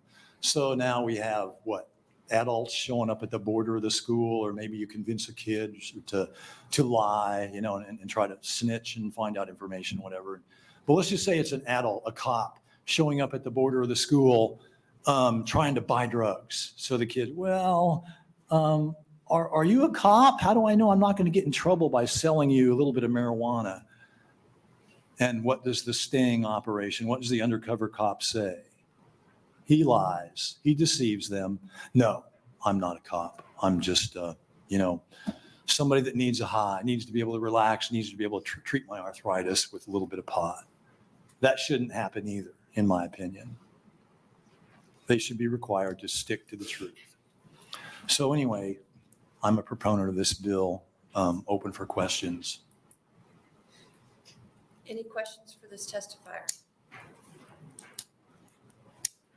I do not see any today. Thank you so much for being here. Thank you. Next proponent testifier. Anyone else who would like to testify in favor of the bill?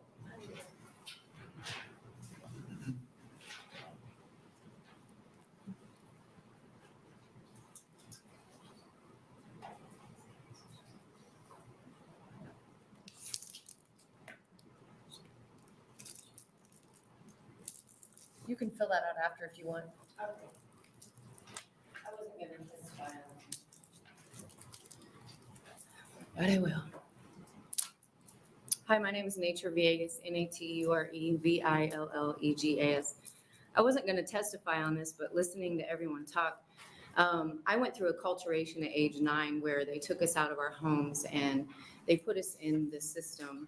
They cut our hair, they took our clothes, they took our culture, they took our languages. I could go on, but as you all know, I don't have a lot of time. So hearing the questions, when I got thrown into the system, I was automatically labeled. I face things no child should have to face by adults, by police, by people in positions that should have had the audacity to stand up and be my voice, especially when I came to them and say harms and crimes were happening inside group homes, foster homes, psych wards, juvenile detention centers. I can go on, but again, I have limited time. And deceit was used by officers and others in these high up positions to intimidate me, to scare me. And as you can tell, I'm a little bit on the feisty side, so it didn't really work. And that really pissed them off. So I became even more criminalized. As a child that turned to officers, that turned to judges, that turned to caseworkers, I didn't know about this yet, or I would have been here there too. And instead I got locked away, I got beaten, I got tossed around in the system. I literally grew in the system. By the state of Nebraska did this. This is why I will not leave state of Nebraska. I'm not even from here. I'm here to make changes because Nebraska fucked my life up, and I don't know how else to say that.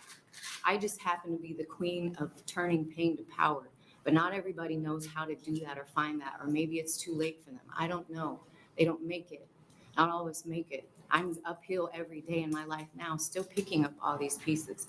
So no, it is not okay to use deception to intimidate children. It's not okay. And the fact that we're even debating that is disgusting. And it must be nice to be so comfortable that you really don't have to worry about it, or maybe your kids don't. But never should we use deceit with humans, let alone children. It's horrible. And I trust no officials sitting before you at 42. Because of that. That is a huge part of that. Nebraska is very terrible at not being accountable for things they do to people. And apparently adults, we don't like to see adults as humans. Fine. Can we at least see our children as humans? Because we do grow up. And I graduated from foster care and group homes all the way up to prison. And all of my juvenile time, I did no crime. Do you hear me? I did no crimes. I was thrown away with deceit. That's what they use deceit for, to throw us away. That's all I. Are there any questions for this testifier? I don't see any. Thank you so much for being here. Next proponent testifier. Anyone else in favor of the bill? Okay, now let's take our first opponent testifier. Anyone here who would like to speak in opposition to this bill?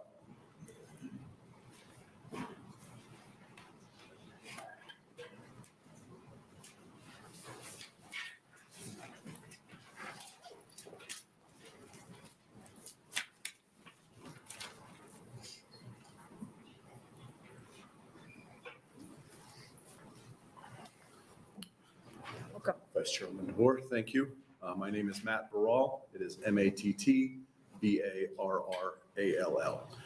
I am here speaking as the Vice President for the State Fraternal Order of Police in opposition to this bill. This is a very delicate subject.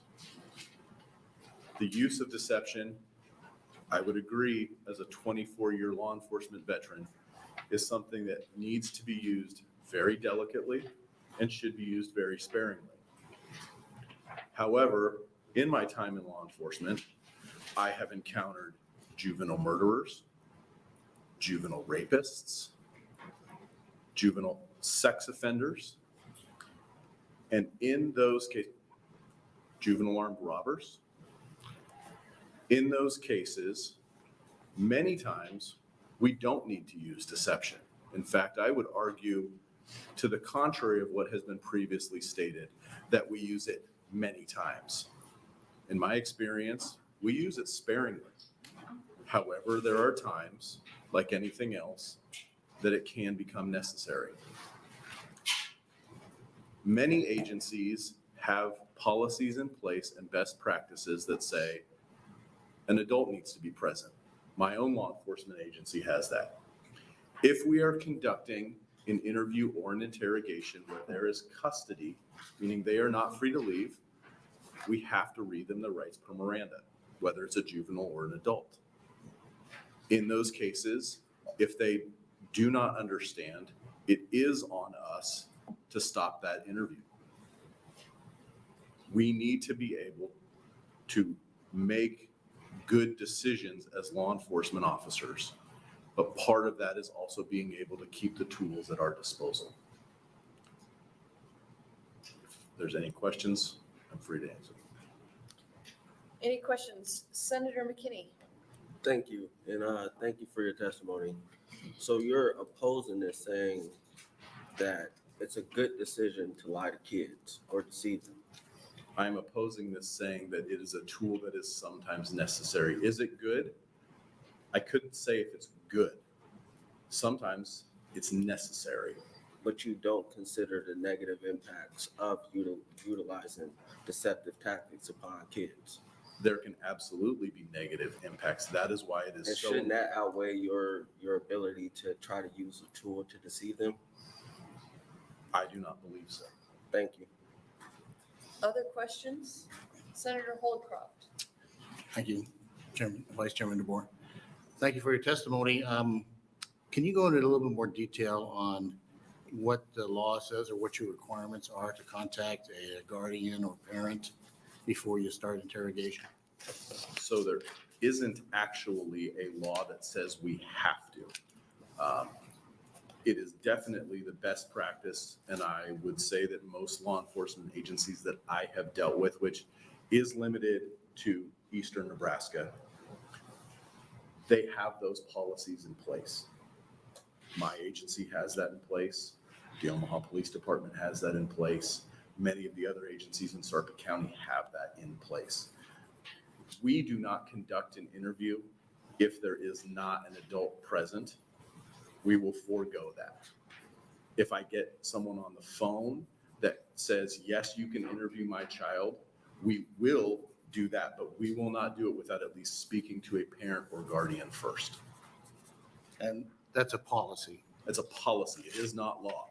I can't say that I would be against a law that says a parent or guardian has to be present. I think that would probably be a very good law. But being able to limit the tools that we have is, I don't believe, is a good law. Thank you. Other questions?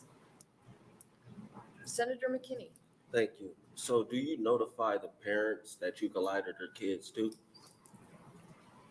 Do I If notify? a parent is present, do you notify them that during this interrogation, I can get away with lying to your kid? No, I do not. Thank you. Other questions? I'll ask you one. You've suggested that there are situations in which it's necessary to lie. Can you give me an example of what, I'm trying to wrap my head around what that looks like? Okay.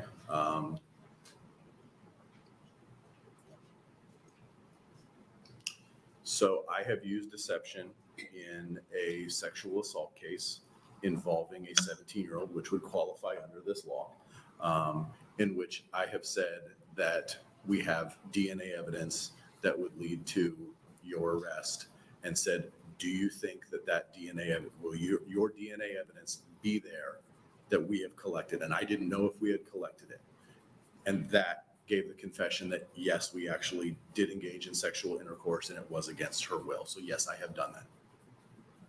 There's one example that I can say that I personally have used. You didn't know whether or not the DNA had been collected. Correct. So, I mean, that's maybe not. But that would qualify under this law. So I try and resist to say what my personal practices are, because this isn't just talking about me. I'm representing the law enforcement for the state of Nebraska. I personally find that using the truth can get you much more than lying to someone. However, there are those times in which it's unnecessary. Senator Blood. Thank you, Vice Chair DeBoer. And thank you for coming today. I know you don't have an easy job, and I know you're in a hot seat right now. I appreciate you staying calm and answering questions. But I do have a hard question, and unfortunately, I had to miss Senator Cavanaugh's introduction, so perhaps it was covered in this introduction. But when you interrogate, do you take into consideration developmental considerations in adolescence? Because we know that lots of times when that's not taken into consideration, that's when we get the false confessions. So what kind of considerations do you have when it comes to them developmentally? Is it that they're like 10 to 12, you have a certain type of way you interrogate, 12 to 17? Like, do you take into consideration, because we know, especially young men, no offense, their brains don't develop as awesomely as women. You're not wrong. And that's science. I get to say that with a smile. That's science. So that's one of the concerns that I have, is that we know science shows us that developmentally, and test after test, there's been a lot of research, something like up to 44% of these test groups, the kids give false confessions, and it's because we don't take that into consideration. So the question for clarification, because I've wandered off, is developmental consideration taken into account that can create a false confession when you guys talk to them? We do at the Sarpy County Sheriff's Office. Okay. Absolutely. Can you walk me through how, like, Well, categorize it for me? again, we try and have a parent present. Okay. But not all parents are available, right? Or necessarily even, We grandparent. won't conduct an interview without some sort of parental or guardian authorization. Ever. Ever. Okay. We do not do that. That is against our policy. When I speak to a juvenile, I would be extremely hesitant to even interview a child under 12. That goes against all of my law enforcement training and actually being able to have the mental capacity to commit a crime and know that they've committed a crime. Okay? So there's that step. Further, there's a step on whether they really understand their rights under Miranda. So I can read them Miranda, which is a very adult thing. Right. And if it is my belief that they don't understand, I won't interview them. How do you, and I'm really trying to get my head wrapped around this. How do you know? Like, I can tell you that I sit in rooms of senators. Well, I'll explain something like blockchain technology, and they'll be like, yeah, I get that. And then you get to the floor for a vote, and you're like, yeah, I don't understand it. So a child can say, I understand my rights. How do you know? I ask them to explain it back to me. Okay. And if they can't explain it, that they have the right not to say anything to me, that I can't force them to talk, then I won't do it. Okay. That's what I do. And that's what I've been trained to do. And it's the Wicklander-Zowowski reference that was made by Mr. Eicholt. That's within that training. And it's an excellent training. So I don't know, is it universal? No. Should it be? Certainly. That would be a very important thing to have, if we want to talk about training in law enforcement and extensions for that specific type of thing. I think that's an excellent idea. So that would be something you would support. Absolutely. All right. I really appreciate you helping me break this down. Thank you. Other questions? Senator Decay. Thank you, Senator DeBoer. Quick question. You cited an example of a case that you used. I was going to ask, is there ever cases where there's a sense of urgency where you might have to use the deception way of doing it, as opposed to like waiting till a DNA sample does come back from a hospital doctor or whoever? It's an interesting question. I'm trying to come up with a specific example. I could see there possibly being the case if we had a homicide with a weapon at large, and trying to locate that so it wasn't placed in the hands of someone else that could injure themselves with it. In regards to my specific example that I used, we had the 17-year-old at the time. We knew that an act had occurred. Could I have waited for proof? Possibly, but I had that interview there and I had that person's guardian there with me. So in that specific instance, it played into the entire interview. And again, there have been instances within the state of Nebraska where juveniles were blatantly lied to and coerced. I think the Beatrice case is probably a prime example. And I watched that interview and I was appalled by it. That goes so far beyond the training that we received in modern law enforcement. So there would be something that I would say that there is an egregious example. It has happened. But the only thing that you can really do is to provide the best possible training and examples, similar to what Senator Blood just asked on when is it necessary? And I would say that there are times that it can be necessary, and I would hate to see that tool get taken away. Thank you for your explanation. Thank you, Senator Kay. Senator McKinney. Thank you, Senator Moore. Would you be open to having to tell the parents that you've lied to their kids?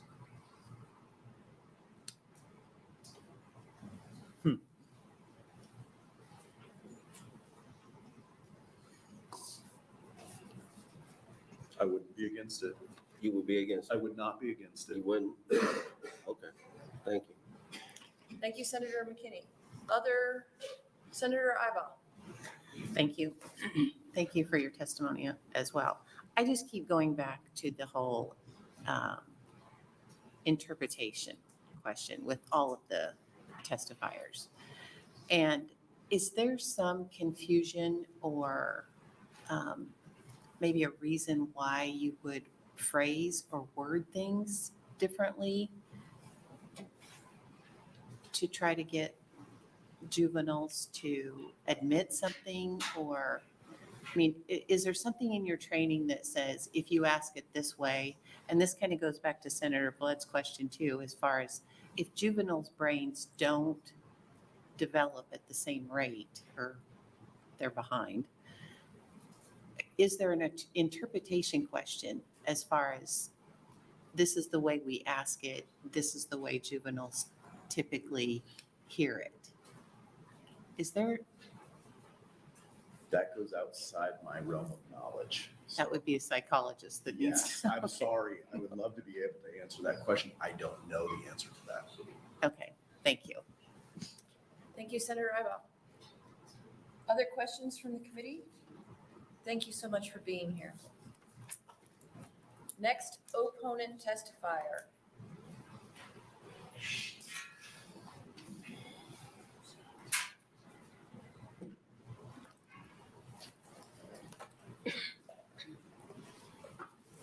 Morning. I'm William Brin. William is spelled WilliamRINN. I'm the Chief Deputy of Administration for the Douglas County Sheriff's Office. Sheriff Hanson wishes he could be here today, but he asked me to come in his stead and speak on our behalf. I'll try and be brief and read this and then open up for questions if there's time. We are fervent in our ongoing mission to find that equilibrium between the protection of youth in Omaha and the overall safety of the public. At the forefront of discussion are the increases in juvenile-involved crimes of violence and weapons violations by juvenile offenders, both nationally and locally. Moreover, there does lie a deeper concern of the recruitment of younger offenders that are committing crimes that are traditionally committed by adults, knowing that there's potentially leniency offered to juveniles who are involved in such crimes.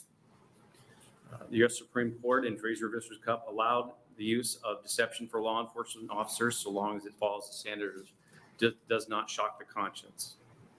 We would be ignorant if reckless. We do not recognize the credible literature and research that confirms the vulnerability of use when tendency to be using deception. They would produce false confessions. However, the midline of such themes in those literatures does stop short of the outright ban of the practice. Rather, such summations and findings indicate the need for a balanced approach, which includes, but is not limited to, training, education, and the thorough value of situations and the reliance of the protections of due process. In such cases, the Reasonable Child Standard Act is used, and a totality circumstances should be weighed, in which age is just but one factor. There is sufficient state safeguards in place, and has been proven in states in Iowa court in which intrinsic lies have been used and suppressed. Limitations on false facts do create a public safety issue. There's a foundational counterweight found in the Fifth Amendment with regards to weighing involuntariness and the use of state mandated recording of juvenile interviews, which can later be used to determine if proper procedures were unnecessarily unlawfully used. Thank you. Thank you very much. Are there any questions for this testifier, Senator McKinney? Thank you. Thank you for your testimony. Just for the record, are you saying that the Douglas County Sheriff's Office thinks it's good to lie or deceive juveniles? I'm going to say that it is not good, but I would say that still is necessary to be used very stringently. I would hold our accreditation in front of it, which goes beyond policy, to make sure that we have extremely stringent juvenile programs and juvenile interrogation programs to make sure that if it has to be used, that it's done in a manner that can be regulated and the least harmful. Done in a manner that could be regulated against, according to the population of the DCYC in Omaha, 80+% Black kids and probably 90+% of minority kids that you think it's okay to deceive. Thank you. Senator Geis. Briefly, did you say that you video all of the interviews that are done between an officer and a juvenile? If they are a formal interrogation or interview, yes, we do. We do it also in the field as well with body cams and or the cruiser cameras. Are any of those recordings used for training, or are they looked on later if there's question about whether that was done properly? Yes. Thank you. Thanks, Senator Geis. Senator Blood. Thank you, Vice Chair DeBoer. Thank you for coming in today, Chief Deputy. I have a question for you. Based on the letter that you gave us today, you said one of the deeper concerns were, quote, of the recruitment of youth offenders to commit traditionally adult-based crimes involving weapons, handguns, and violence due to the tendency towards leniency for juveniles. So that's been going on forever. So I'm kind of curious, I know what's being done in Sarpy County. What's being done in Douglas County to help prevent this? I mean, you're using it as a reason that you would like the ability to be untruthful with juvenile offenders. What are we doing to prevent them from coming into the system right now, as far as Douglas County goes? Well, I think our concern is the broadness of this bill as it states, and that we would, the gun violence and the crime violence, I think our gentleman from Sarpy County has testified to is of concern to us. What's being done is, I know that the Sheriff's Office is heavily involved, Sheriff specifically with youth and youth diversion programs, and trying to figure out where these youth can be placed other than the youth center, and follow-up programs to help track them out on the street in a way that's less intrusive than being incarcerated. Would you say you've got good data that shows that that's actually, that you're making inroads in that? Because I've not really seen anything on that from Douglas County, so I'm kind of curious, like, where you're at on that. Given that the sheriff just took office on the 5th, I don't know that I have any data for you right now. Okay, so you're saying under Sheriff Hansen? That is what Not he's prior to expressed that. as his new goal. And I haven't acted in that capacity until recently. I've spent the majority of my career in investigative capacity, and I'm only within the last 3 or 4 years at it in administrative and research capacity. Okay, fair enough. Yeah, it was used as one of the reasons why, and I thought, gosh, if it's so pressing, surely there's going to be data, or, let me know, like, that we're making inroads to help these young people, but maybe that's not the question. Well, I'd be very happy and encouraged to follow up with the body on any data that we do find in the future on that, to keep this type of reform going. I'd like to keep people away from being interrogated. Certainly, yeah. All right, thank you. Okay, thank you, Senator Blood. Other questions for this testifier? I think Thank you that's very it. much. Next opponent testifier. Is there anyone else who would like to testify in opposition to LB 135? Next, we'll take up neutral testimony. Anyone testifying today in the neutral position? I do not see any. For the record, then, we have received 14 letters, 10 letters in support, and 4 letters in opposition. And we'll take the closing from Senator John Cavanaugh. Thank you, Vice Chair DeBoer and members of the committee. This has been an interesting discussion. I appreciate everybody who came to testify on this. There were a couple of questions that I just wanted to make sure and address.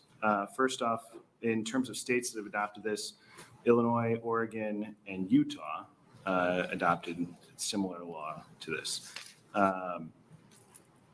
And as to, well, I'll just try and go chronologically, Senator, let's see, where am I here? Holcroft's question, I probably should have given you a better answer during, but I think we got to a little bit. So the bill here is not a question of whether it's constitutional or not. The Supreme Court, as Mr. Eichholt talked about, has set out a standard under which deception is acceptable. The bill is a policy proposition saying this is a bad idea. So it's not saying that we're violating the Constitution. My bill is merely saying that when you interrogate children and you deceive them in that interrogation, we get bad policy outcomes. And you heard the testimony that from Ms. Craven that it was 35% of wrongful convictions involved a false confession. From Ms. Salvar, I think it was 30% of wrongful convictions. I think the 35% was for juveniles and 30% maybe was for everyone. And so false confessions lead to wrongful convictions. You get a false confession when you deceive somebody. When you lie to them about what the evidence is, people are more likely to lie back to you and tell you what they think you want to hear. Children are much more likely to do that.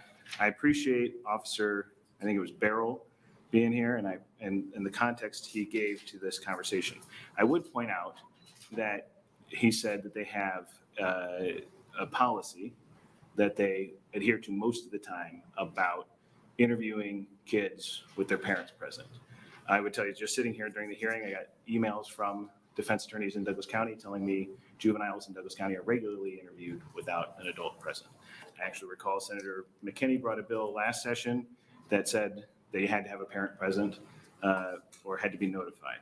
So the reason I point to that is we can have policies to regulate and to have officers follow that that do not get followed, and the harm is done.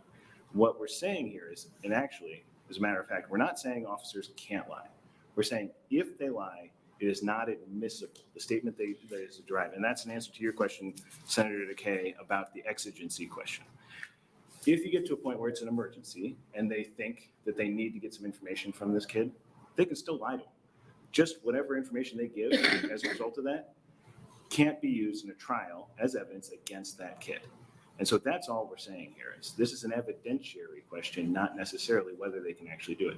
And so they have to make that calculus and say, is the exigency of this circumstance such that we need to lie to this kid? And so, and I think you heard Deputy Wren and Officer Beryl say, this is used sparingly, only in the most important circumstances, that they have policies around how to do it. The reason for that is because this is something that we shouldn't be doing. They have policies to constrain their own conduct because they know that they shouldn't be doing it. And so this is a question before this legislature about whether we want to have our law enforcement lying to kids to get to answers. Officer Beryl gave that example, which I thought was a pretty spot on one. I would suggest that you read Ms. Craven's article. It's very good. It has a great example. It talks about the Beatrice 6 case, talks about another case out of Lincoln that elicited a false confession, both with adults. Both Beatrice 6 were adults. The case out of Lincoln was an adult case.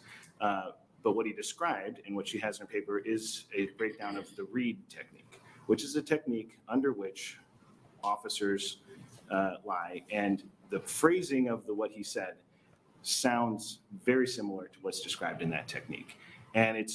And the justification he gave for it, when I think Senator Ibach maybe asked this question about why do it then, or if you could have gotten, or maybe Senator Geis asked about it, if you could have gotten the DNA. His answer was basically expediency or convenience. He said, well, we could have waited, could have come back. They had the person in the room, they had the parent in the room, they wanted to get the interview done at that point in time. That is not a justification to lie to somebody. That is not a justification to potentially elicit a false confession. That is an inconvenience. And the justice system is not meant to be convenient. It's meant to get justice. And what happened in the Beatrice 6 case is the person who committed that homicide was out on the streets for years.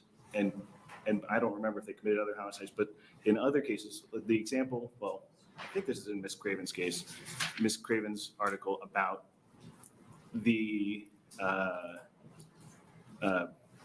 what is it, the Central Park kids. And they were wrongfully convicted after having been given false information. And the person who ultimately committed that crime went on and committed other crimes. And that's what we're talking about here. It's not about expediency. It's not about trying to get to this answer. Justice is about getting to the right answer. It's about getting justice for everyone. And when we arrest the wrong person, we convict the wrong person, we think we've solved the case, to potentially you have somebody else out there who's going free. So you have now committed 2 injustices. And so the data is clear that when you lie to kids, they're more likely to give a false confession. When you give a false confession, you get a wrongful conviction. The right person goes free, and the continuation of that problem. So this is a policy question about whether or not we want to continue having people, law enforcement, lying to kids or not. They have a tough job, admittedly. They do a great job, but they say they need this tool, but they really, when we use this tool, it gets the wrong outcomes.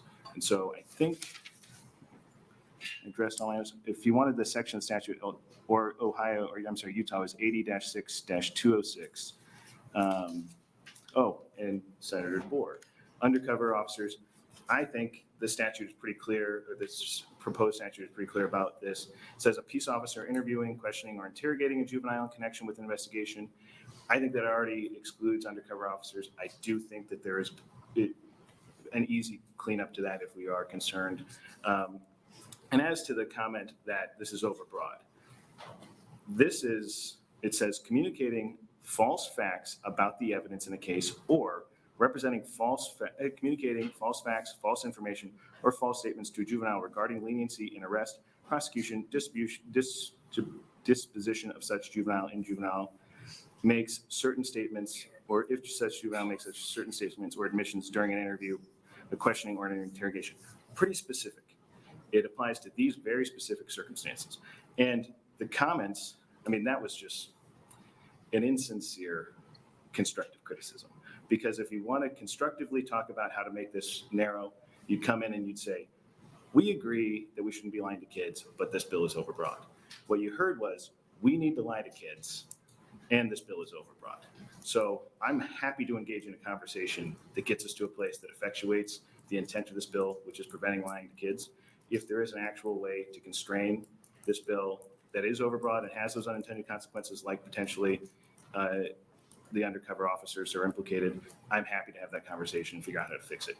But I will engage in a serious, good faith conversation about how to fix this, and not an insincere one. Okay, are there questions for Senator Cavanaugh? Senator Blood. Thank you, Vice Chair DeBoer. Senator Cavanaugh, I'm sorry I missed your intro. I'm sure it was awesome, but so you heard Sarpy County say that they supported maybe more training. How do you feel about that? Well, I certainly think if we pass this bill, they would have to have some training that says you can't lie to kids, and if you do, there's not admissible evidence. I think it's a policy question. Fundamentally, the question is it a good idea to lie to kids? My position is no. It gets bad outcomes. It actually undermines the integrity and the relationship of law enforcement with the public, the greater public, and so it is a bad idea. So all the training in the world doesn't solve those two problems. If we pass this law, it'll require some training to make sure everybody knows how to implement it properly. All right, fair enough. Thank you. Other questions? With that, we'll close the hearing on LB 135 and open the hearing on LB 284. So welcome to your Judiciary Committee, Senator McKinney.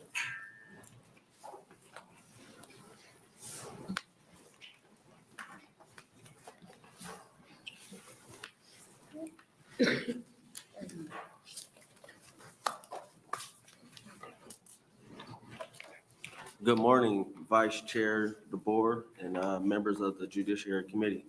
My name is Terrell McKinney, Terrell, McKinney. I represent District 11, North Omaha. And we are here today to discuss LB 284 to adopt the Municipal Police Oversight Act, require maintenance of the Brady and Giglio list, restrict usage of no-knock warrants, prohibit the collection of data on gang membership, require a bachelor's degree for law enforcement certification, change requirements on law enforcement records, and eliminate the offense of unlawful membership recruitment into an organization. It is 2023, and to date, the United States of America and the state of Nebraska has yet to pass meaningful legislation to hold police accountable. What has happened is a culture of hero worshiping and fear at the expense of countless Americans who have been traumatized, brutalized, harassed, and killed at the hands of those supposedly signed up to protect and serve. Until we tackle the issues with police and those who act as allies gain courage, I'm not sure if it will ever stop. The system of policing is the problem, no matter the officer's race. Racism, white supremacy, and self-hate are substantial factors, as well as the blue wall of silence, cover-ups, and a lack of human decency.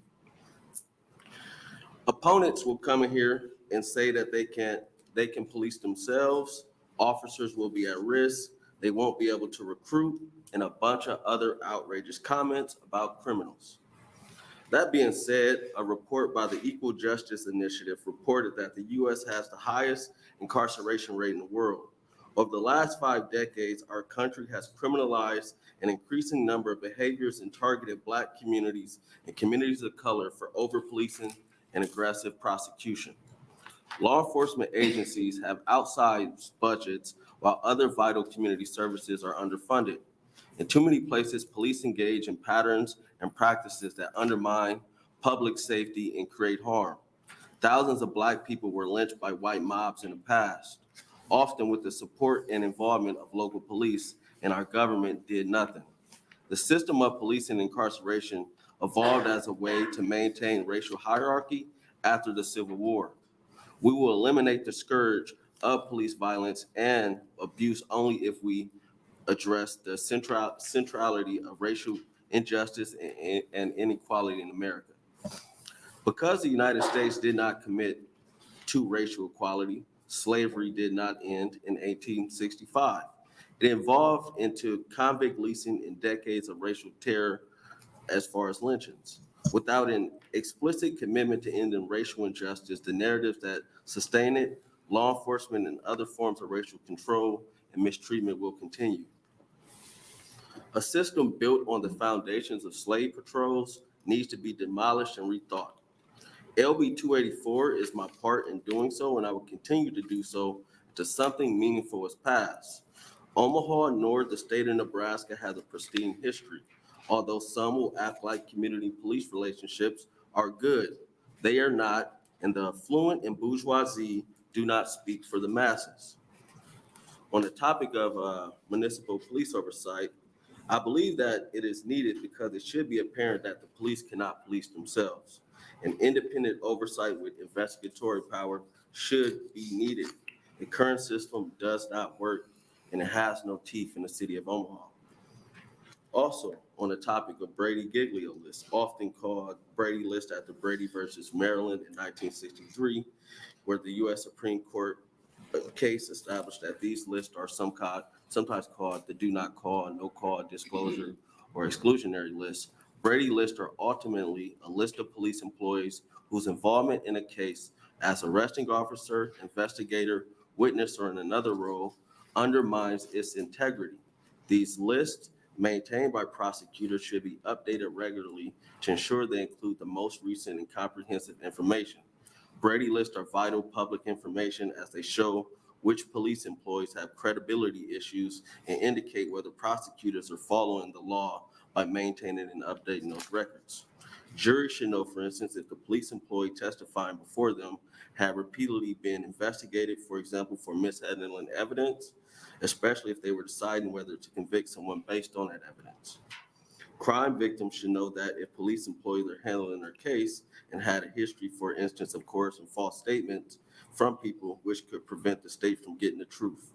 And prosecutors should be aware if a case is unlikely to hold up in court because it relies on unreliable police employee information. Another piece of this is limiting the use of no-knock warrants, which is a matter of public safety for all parties involved, especially those who could potentially be victimized or killed, like Breonna Taylor and like Amir Locke, who was set to move to Omaha before his death at the hands of police. The police will say they don't or only use them in limited situations. Even so, we must have something in place to ensure we protect those police are supposed to protect. Now on the topic of preventing the gang lists. Honestly speaking, gang lists are inaccurate, and it needs to be clarified how someone can be removed. For example, if your family member is in a gang and you are riding in a car with them and he or she gets pulled over, you may be added to this list, unbeknownst to you.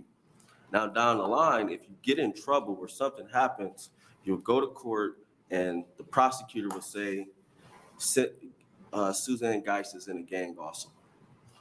Never been in a gang, never had any gang involvement, but only was added to this list because you were riding in a car with your family.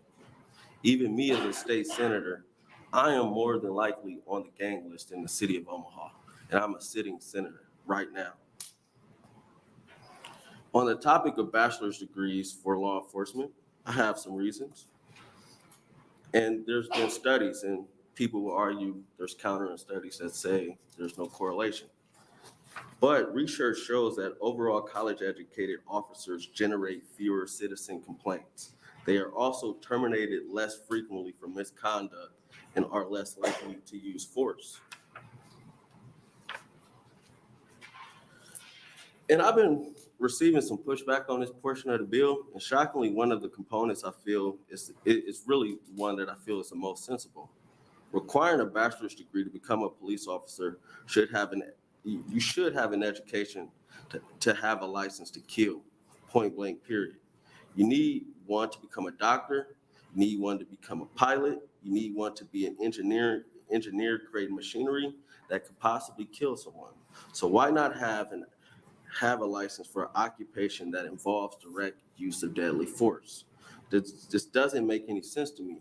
Why is there a focus on improving recruitment populations over the conservation of lives? What we have is not working. Perhaps the pool that is being pulled from needs to be, perhaps the people that will be eliminated if this becomes law, it needs to be drained, especially if it's infested with applicants that shoot or kill first and ask questions later. This has been a wave as of lately and honestly forever. I've seen it, you've seen it, everyone is witnessing the senseless taking of lives, all of which has occurred with the current way we're doing things. I am a firm believer in if you do what you always done, you always get what you always got. As of current, police do not have 4 years of education to become police officers.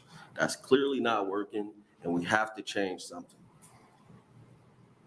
And, I can't see how a person who seeks to become a police officer, goes to college, places themselves amongst the first class of individuals, has this narrow-mindedness that we see in many communities of color across the country.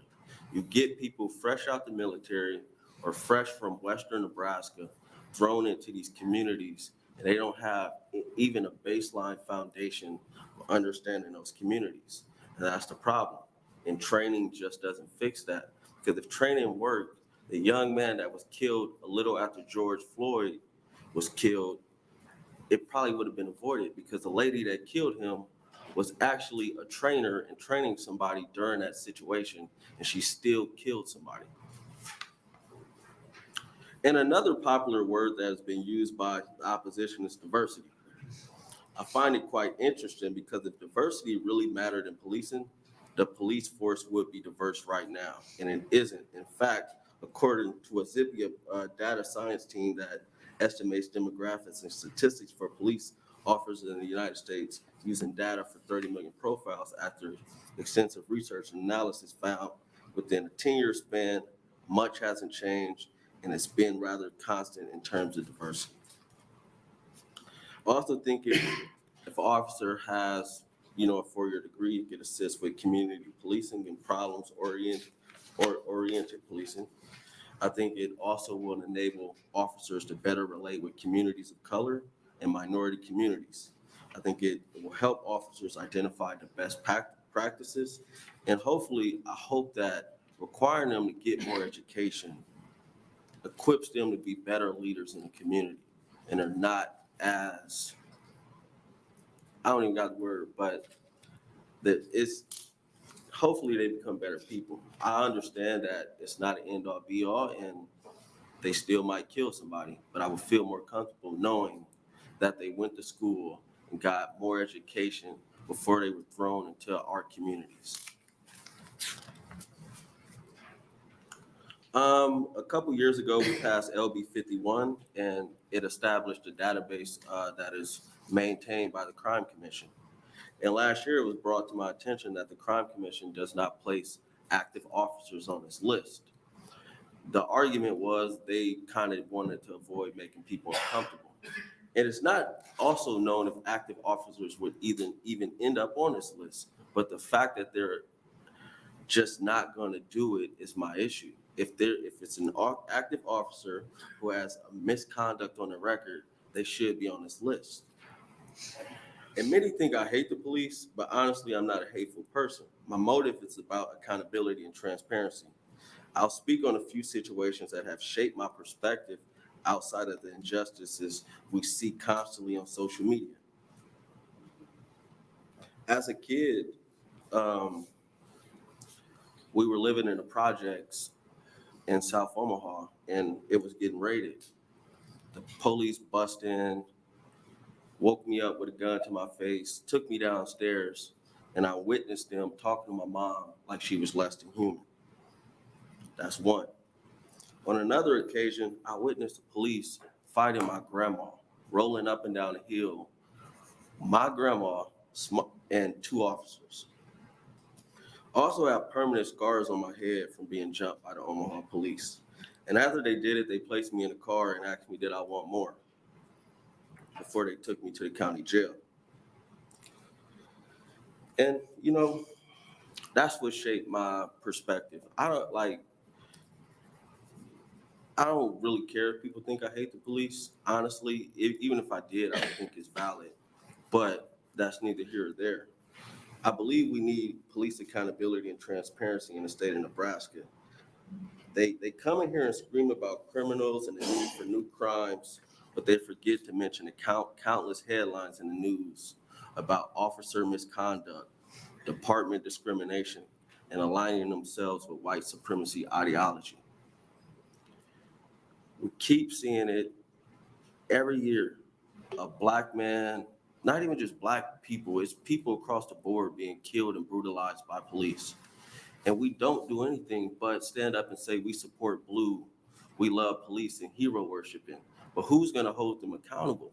We need to hold them accountable. And you can agree or disagree all you want, but the fact is true. The police have not been held accountable in this country. And it's never, and the protests won't stop. There's things about woke people won't stop. None of this will stop until y'all step up to hold police accountable. And I'm going to continue to put bills forward to hold them accountable until we do so. Thank you. Thank you. Are there questions for Senator McKinney? We'll start with Senator Geist. I just have one quick one, and it's on page 12, and it was the example you used about me being in the car with the gang, which I get where you're coming from with that. But I wonder if in that legislation on it, it's section 2, which talks about that they cannot collect or assemble any data on criminal or a purported criminal. Does that mean, or a purported gang member? So does that mean any gang member, or just someone that they suspect could be? So I guess in short, I'm asking, can they continue to collect data on a gang member, known gang member, just not a purported gang member? how do they know somebody's a known gang member without? they're- Probably they're- repeated experience. But there's no system in place to confirm that these individuals are gang members. It's all based on speculation. I'm not saying there aren't real gang members on the list. The problem is, how do you get off the list?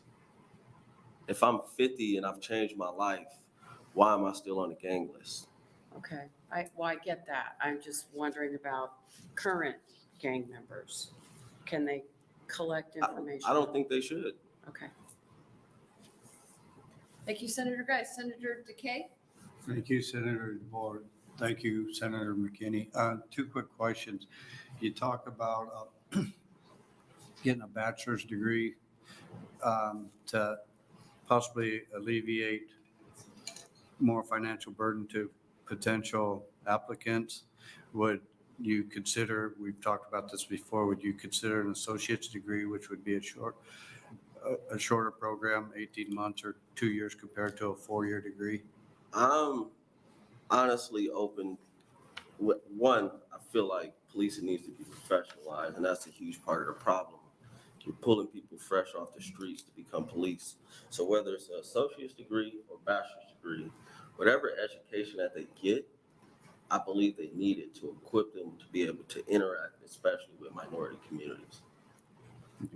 Thank you. Second question, and for the different ethnic groups that are police officers, you had a graph that shows like 60%. Do those numbers correlate with the number of applicants from different groups that come in? Or if it's 60% white people that are applying for these positions as compared to 18% for Hispanics, do the applicants fall in line with the number of people hired? I can't say factually yes or no, but I would argue that it's probably low. But Well, I just don't want people to be rejected because of their ethnic group. So that's why I asked the question. No problem. Thank you, Senator Decay. Other questions? I have a couple for you, Senator McKinney. First, I'm just curious, how old were you when you were pulled from your bed with a gun in your face? I'm probably 8 or 9, I believe. Wow. And when you got the scars on your head, about how old were you? I was 20, 19. No, I wasn't even 20 yet. I was 19. And then on the issue of the college educated, would you foresee having the police academy training within that program? So like you would get your, do you foresee it as you get your college degree and then you go to the police academy, or you get your college degree and in the course of getting that degree, you would have a semester that would be the training portion that, so maybe like a student teacher, you'd have something like that? I mean, it could be flexible. I would honestly like them to have a college degree before they became cops. But in the bill, it outlines about 2037 for every officer to have a 4-year degree, because not all of them have it now. So there will have to be some flexibility. I'm open to it. Interesting. Okay. Other questions? I don't see any. We'll take our first proponent testifier, please.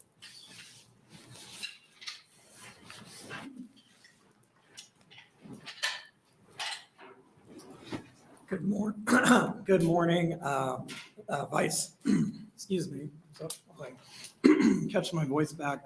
Good morning, Vice Chair DeBoer and members of the Judiciary Committee. My name is Jaden Perkins, JADEN, and I am a North Omaha community organizer for the Heartland Workers Center. First, I want to thank Senator McKinney for introducing this bill and for being a consistent champion for the community on the issue of police accountability. HWC is here in support of LB 284 because we believe in fighting for the issues that affect our underrepresented communities, and that it's time for meaningful police reform in Nebraska. According to a 2020 report by the Brookings Institute, Black people are 3.5 times more likely than white people to be killed by police when they are not attacking or have a weapon. Black teenagers are 21 more times likely than white teenagers to be killed by police. And a Black person is killed nearly every 40 hours by police. I'm sure you all will hear certain people in this room try to minimize the issue of police brutality in our state with the same old bad apples argument. Well, guess what? Bad apples come from rotten trees, and rotten trees are law enforcement agencies imbued in structural racism and white supremacy. Standard processes for holding police officers accountable, issuing civil payouts to victims of police violence, and rehiring fired officers are a few of the factors that contribute to the entrenchment of police brutality. Newsflash, police violence happens here too. March of 2013, a neighbor captured an arrest on video in which Omaha police officers violently threw young Octavius Johnson to the ground, repeatedly punched him, and held him in a stranglehold. 2014, Jasmine McMiller and a friend were in town for a Terrence Crawford fight and booked a room at the downtown Hilton. Omaha police confronted McMiller in the elevator, and in an unbelievable display of prejudice, the police demanded proof that the pair actually had rooms in the hotel. Video evidence shows an officer slamming a handcuffed McMiller onto a surface with a chokehold after discovering from the front desk that she did have a room at the hotel. McMiller spent her holiday evening in jail for disturbing the peace. She had done nothing wrong. 2017, an Indigenous man named Zachary Bearheels was suffering from mental illness when he was kicked off a bus in Omaha, a city he had no knowledge of how to navigate, and was forced to walk miles in blistery, hot June afternoon, only to face his demise at the hands of Omaha cops who were not properly trained. May 2020, 72nd and Dodge, peaceful Black Lives Matter protesters, including myself, were subject to expired tear gas and rubber bullets, which were the result of total escalation of police. Urging you all to vote this bill out of committee because it's time for police reform in Nebraska. Thank you. I'm open to questions. Are there any questions for this testifier? I do not see any, but thank you for being here. Thank you. Next proponent testifier.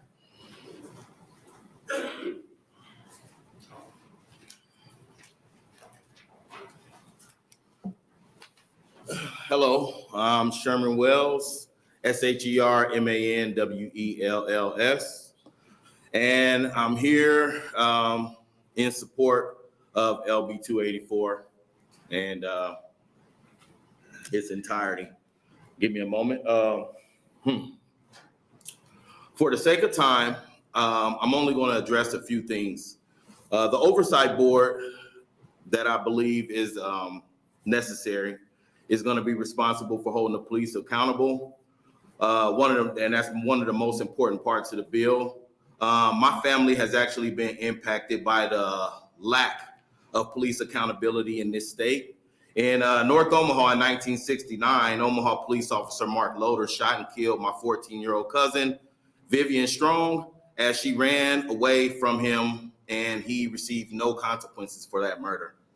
That murder was actually the reason North Omaha was punished for years economically for standing up against that injustice. So I believe we need the police without a doubt, but the current method of policing is not working. The deception of the good old boys and the police is always right is over. And just like the seasons change, I believe we need to have a lot of change in the failures in this state and even in this country. The lack of the ability to adjust with time is hindering the Black community. No longer do people trust the police to investigate themselves. And since the incorporation of body cameras, we have seen what we already know. Nobody is perfect, not even the police. They are humans with a job just like us. And they sometimes make mistakes, but when they make a mistake that ends a person's life, they need to be held accountable. The other part of the bill, that's further education, which in my opinion, I think all public servants need that. That's a no-brainer. The most important part of the bill to me also is another event which took place with our family. Karen Wells, who is my cousin, is the mother of Amir Locke. I'm here with her brother and Amir's uncle right here. And currently we have, even before Amir's death, we have been doing a lot of community engagement in the North Omaha community. Amir was killed. He was a law-abiding citizen, carrying his own gun, sleeping on a family member's couch, which was kicked by the police, and he was shot dead. And only after he was shot dead, they realized he was not on the warrant and didn't have nothing to do with nothing. That recklessness of using no-knock search warrants is not only jeopardizing the life of the legal gun owner, it's also jeopardizing the lives of our officers with the trauma that comes with after the actual shooting. The mental strain it puts on the officers that accidentally shoot and kill an innocent person, their safeties, their family safety, and the years of good police work that they've done is down the drain for one mistake that could have been prevented if we would have just thoroughly thought through the usage of no-knock search warrants. It's 2023. Everybody has a firearm. People's walking in Targets with firearms. Now people, contrary to belief, Black people do carry and legally carry.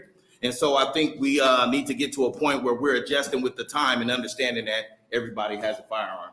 And I'm here with any questions. All right, are there questions for this testifier?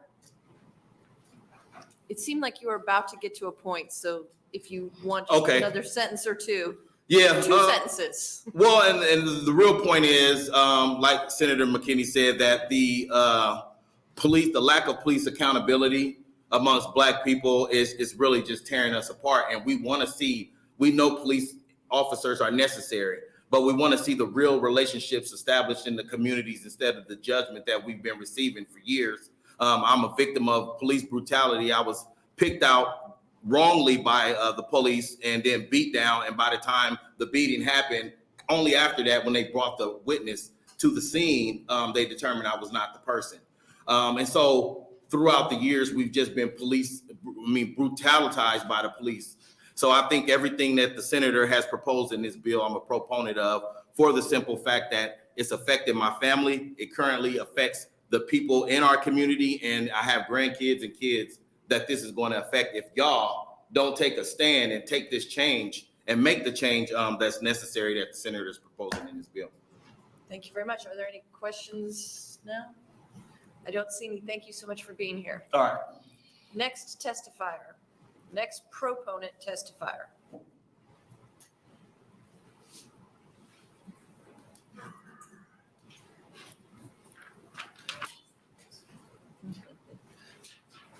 Good afternoon, members of the committee. My name is Spike Eichholt, S-P-I-K-E. Last name is E-I-C-K-H-O-L-T, appearing on behalf of the ACLU of Nebraska and the Nebraska Criminal Defense Attorneys Association in support of the bill. The bill does quite a few things. So I was thinking about preparing some written testimony, but I honestly didn't know where to start. But I'll just maybe elevate some of the key points of the bill.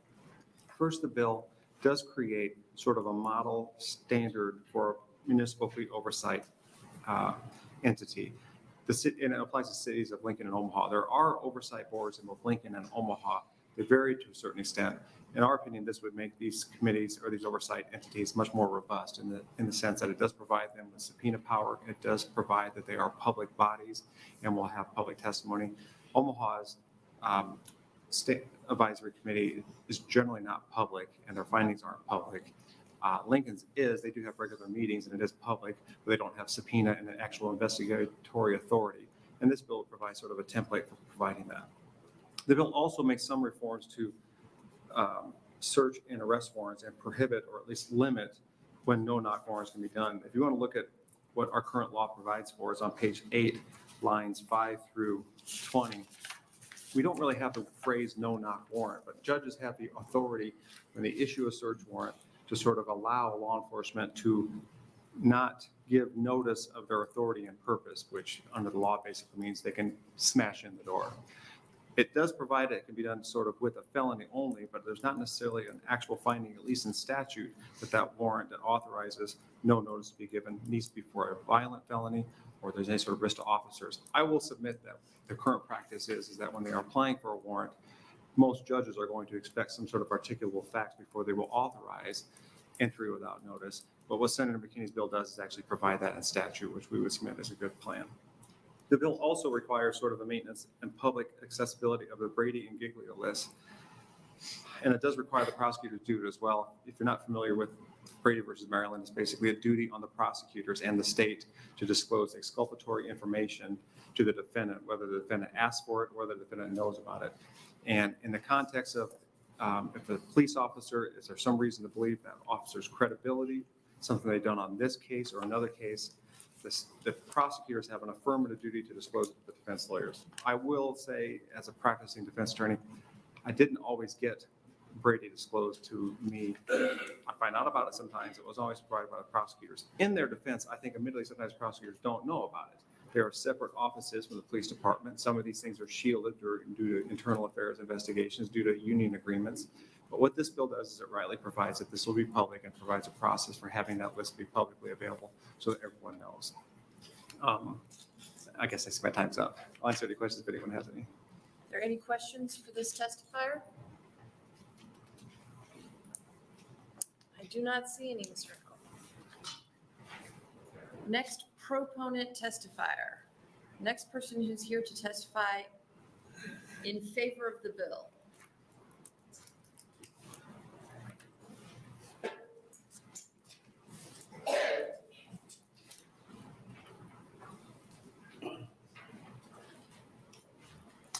Good afternoon. My name is Amy Hutfless, AMYHUTFLES. I'm here in support of LB 284 in its entirety. I echo the sentiments of the folks who have testified ahead of me. I would like to add, there are scenarios. I have a close friend who is in fear of leaving her very abusive husband, who is a police officer in the city of Omaha, for fear that his, the police association, like that all of the cops will team up and she will lose her kids and she won't be able to get out of it unscathed, even though she's the victim here. So that's another scenario that I would really encourage you all to consider. Accountability and transparency for the police department is smart and it's necessary. It could also protect the police officers, but it will help start to mend and bridge this gap that we have.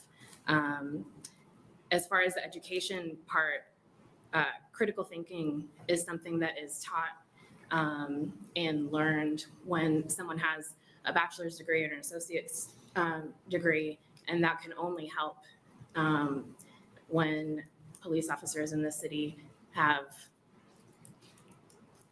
the opportunities to take someone's life, to engage in some critical thinking, and that education piece could add to that. I grew up in Puerto Rico, and there is a lot of corruption in the police department in Puerto Rico, and I could only dream of an opportunity like this to have some oversight by the community and a board like this. So I hope that this passes through the committee. Any questions? Any questions for this testifier? I do not see him today. Thank you so much for being here. Let's have our next proponent testifier. Last call for proponents. Anyone in favor of this bill? Is there anyone who would like to testify in opposition to this bill?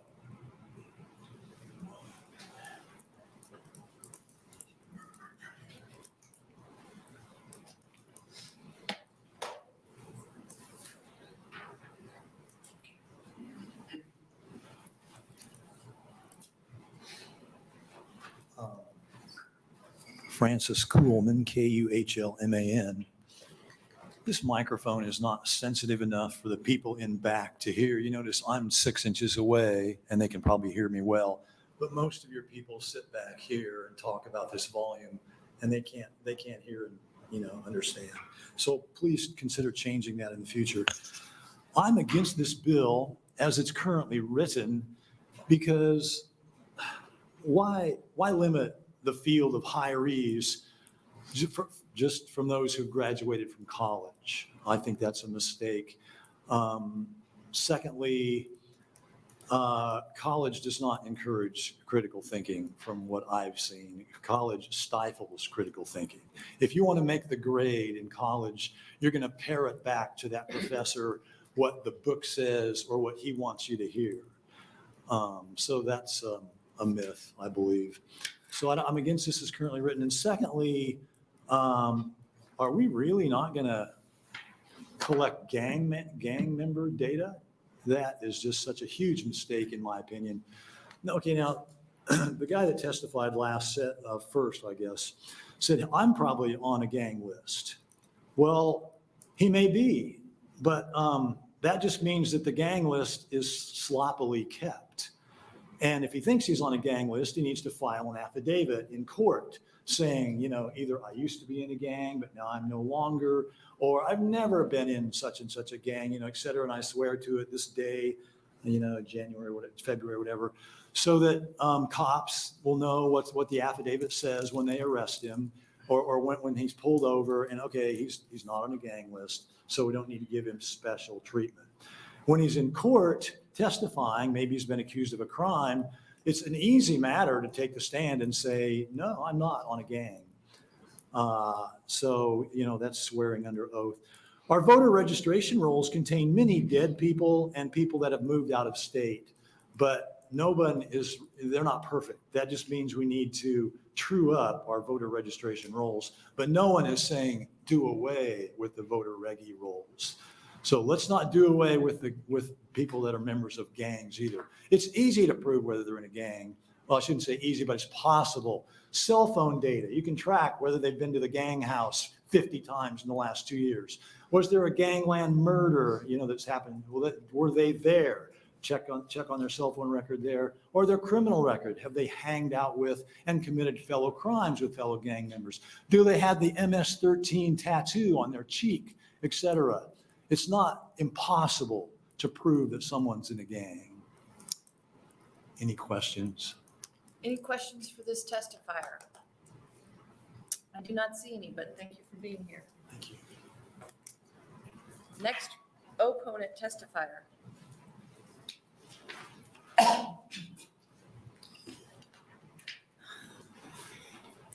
Good afternoon. Vice Chair DeBoer, members of the Judiciary Committee. LB 284 is a well-intentioned bill designed to improve police accountability. The Lincoln Police Department incorporates the public into many of our policy decisions, strategic plans, and promotional processes. Community oversight has been embedded in our agency's culture since 1975 with the creation of the Citizen Police Advisory Board. Mayoral-appointed community representatives of the CPAP have investigated complaints, listened to public concerns, influenced department policies and procedures, and strengthened the relationship between our agency and the community. LB 284 will eliminate the current established practice. We support training requirements for all commissioned officers, however, disagree with the requirement of a degree. This requirement disregards the value of life experience and limits candidates to those who can afford a 4-year degree. If a member does not achieve a degree by the designated time frame, will we be firing these members? It will adversely impact low-income, communities of color, and members of the community who have children or single parents. Having a degree does not automatically make you a better police officer. In an age where police agencies already struggle with recruitment for diverse membership, LB 284 would further hinder our efforts. LB 284 is also an unfounded mandate placing financial burden on local government to absorb the costs of independent investigators, legal counsel, and costs associated with this oversight body. These citizen review boards, given unchecked authority, will eliminate the ability for police chiefs to hold their membership accountable and eliminates officers' due process. This legislation prohibits police agencies from collecting, assembling, or preserving data related to gang status or membership and requires the destruction of all current data. Any intelligence data gathered throughout the course of an investigation can prove invaluable for future investigations. Many gang-related crimes are related to feuds between groups. Some of these conflicts are related to tribe or regional conflict from their country of origin. Law enforcement's knowledge of their past relationships and disputes can often provide a quick resolution, prevent further retaliation and additional victims. Our goal is prevention and working with community leaders to develop programs to lead youth away from gangs. We have created a process which has been implemented for years to evaluate and remove those who do not have gang-related activity off such lists. I strongly urge you to oppose passage of LB 284 in its current form. We're happy to continue this conversation to find an acceptable balance that captures the intent of the bill while still addressing the impacts to public safety. All right, thank you very much. Are there questions for this testifier? Senator Iba. Thank you. I just have one question. The thought or the idea of having a bachelor's degree intrigues me. So I Googled, do any states require a bachelor's degree to be a police officer? And there apparently are none. Is Yes. that correct, as far as you know? And do you have officers on your force currently that have bachelor's degree or the equivalent? We do. We also have individuals that have master's degrees. I think the idea that to hire people is to have a degree is not really. I wouldn't be a police officer today. I got my degree. I finished my degree years ago, 5 or 6 years ago. I have dyslexia. I had to deal with that through school. I'm revealing too much right now, but there's some circumstances in life in which prevents you from doing that. Getting a degree, I would have done, but my partner at the time wanted to go and further her education at the time, so we chose financially for her to go as opposed to me when I was a police officer at the time. So there's many different life experiences that one has in order to, it doesn't mean you're a good police officer. I've seen plenty of people with higher education that are police officers that are not as good as people that have life experience itself. Okay, thank you very much. Any other questions? I was raising my hand. So you have a question for me? Let's go. Apparently I do. Senator DeBoer. We were talking about this education piece. Maybe not then the bachelor's degree, whatever. I can understand that. I have most of my career been a college professor. I don't think it's maybe so much brainwashing as perhaps some others might, but that might be just an occupational hazard of my own belief. But I wonder if maybe there might be a way to, we keep talking about training. If there might be a way to add some measure of education before the academy, during the academy, something like that. Would you be open to looking at adding more to the academy process? Absolutely. I do think that there are some junior colleges that could have a process for people to enter into law enforcement. Continuing education is essential. Making sure that we are understanding communities, all that training has to be in our curriculum. But continuing education has to be there. It can't just be one training when you're in the academy and then 10 years later you're getting another training. It has to be continuous and it has to be updated. We shouldn't be relying on training curriculums that were written 20 years ago, which has happened. And so we need to make sure that we are in a place as a profession that we have the highest standards when it comes to the education that we're providing both in the academy and throughout someone's career. How long is the academy?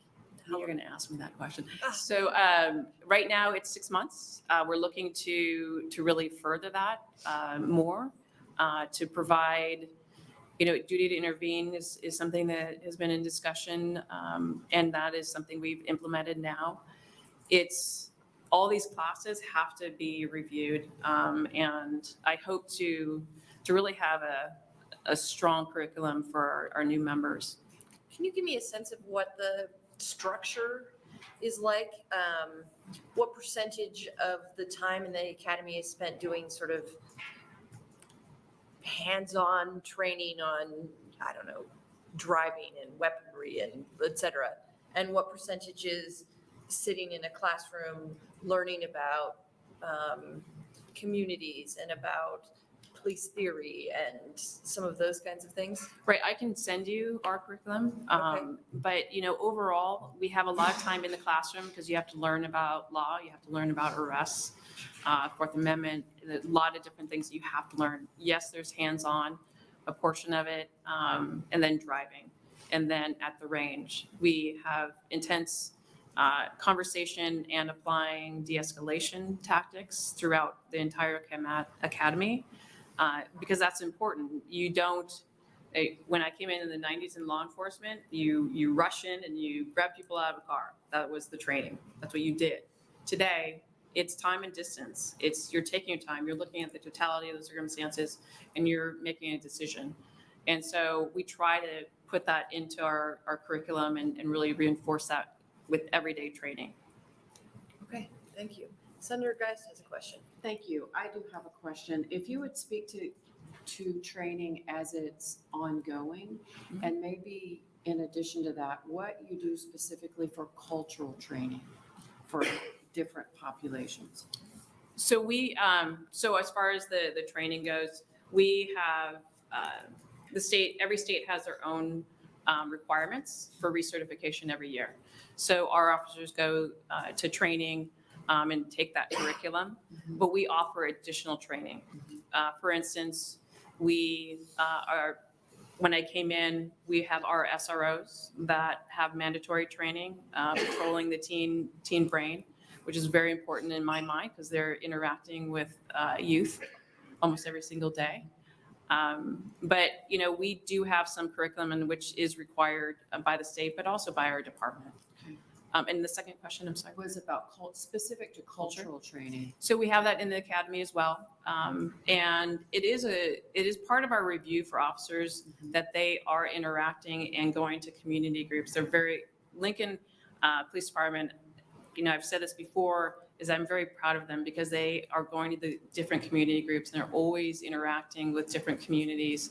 But overall, the training in the academy is intense because we partner with these different community groups like the Malone Center. And so it's an important part of our training and we always try to hit that home and have that community engagement as strong as we can. Okay, thank you. Other questions, Senator Decay?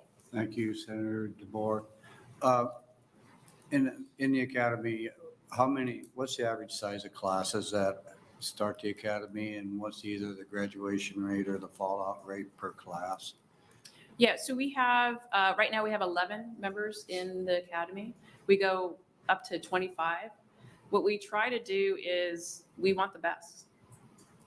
We go over these packets of individuals that either are laterals or coming into the profession and we review whether or not they are to the standard that we have, that we want. And you know, unfortunately, there are some people that this is just not at this time in their life that they're cut out for this job. But we try to have up to 25.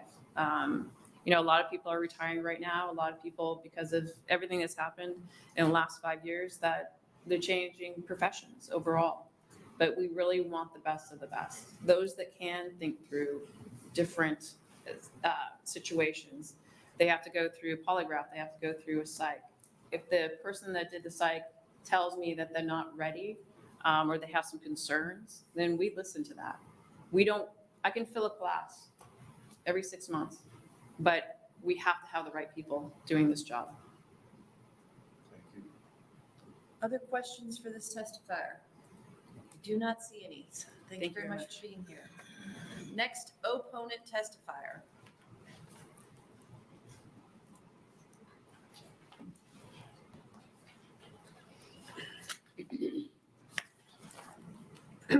Good afternoon, Vice Chair DeBoer and members of the Judiciary Committee. My name is Diane Sabatka-Rine, DIANE-SABATKA-RINE. I'm the Interim Director of the Nebraska Department of Correctional Services. I'm here today to provide testimony in opposition to Section 20 of LB 284. Our department identifies individuals who are what we call security threat groups. These are groups that repeatedly engage in criminal activities such as trafficking, directing violence, or participating in violence. Under this bill, our department could no longer maintain data on these groups. Without this data, we cannot manage our facilities safely because we could not make informed decisions regarding things like housing or job assignments. For example, without this information, we could unknowingly assign inmates to the same cell who are in opposing security threat groups. This could increase the likelihood of serious incidents, especially considering that in other states, there have been instances where security threat group activity escalated into significant disruption to safe operations, or in some cases, a riot. NDCS has a formalized process to ensure that our security threat group data is reliable. We use a scoring instrument that documents and validates that an individual is a member of a security threat group. Groups will continue to cause disturbances in our facilities, even if we remove this data. This bill will leave the department unprepared and unable to determine how to safely house inmates and keep our staff safe inside. Thank you for the opportunity to testify, and I am happy to answer any questions that you have. Thank you very much. Are there any questions for this witness? No questions today. Thank you so much for being here. Next, opponent testifier.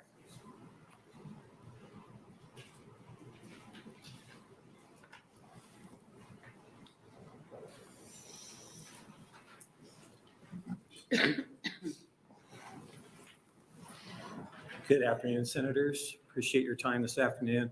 My name is Scott Gray, S-C-O-T-T, Gray, G-R-A-Y. I'm Deputy Chief of the Omaha Police Department. The Omaha Police Department is committed to excellence in policing, maintaining high ethical standards, being responsive to the community, and promptly addressing concerns. We are always open to working with elected officials on legislation that is beneficial to the community and our officers.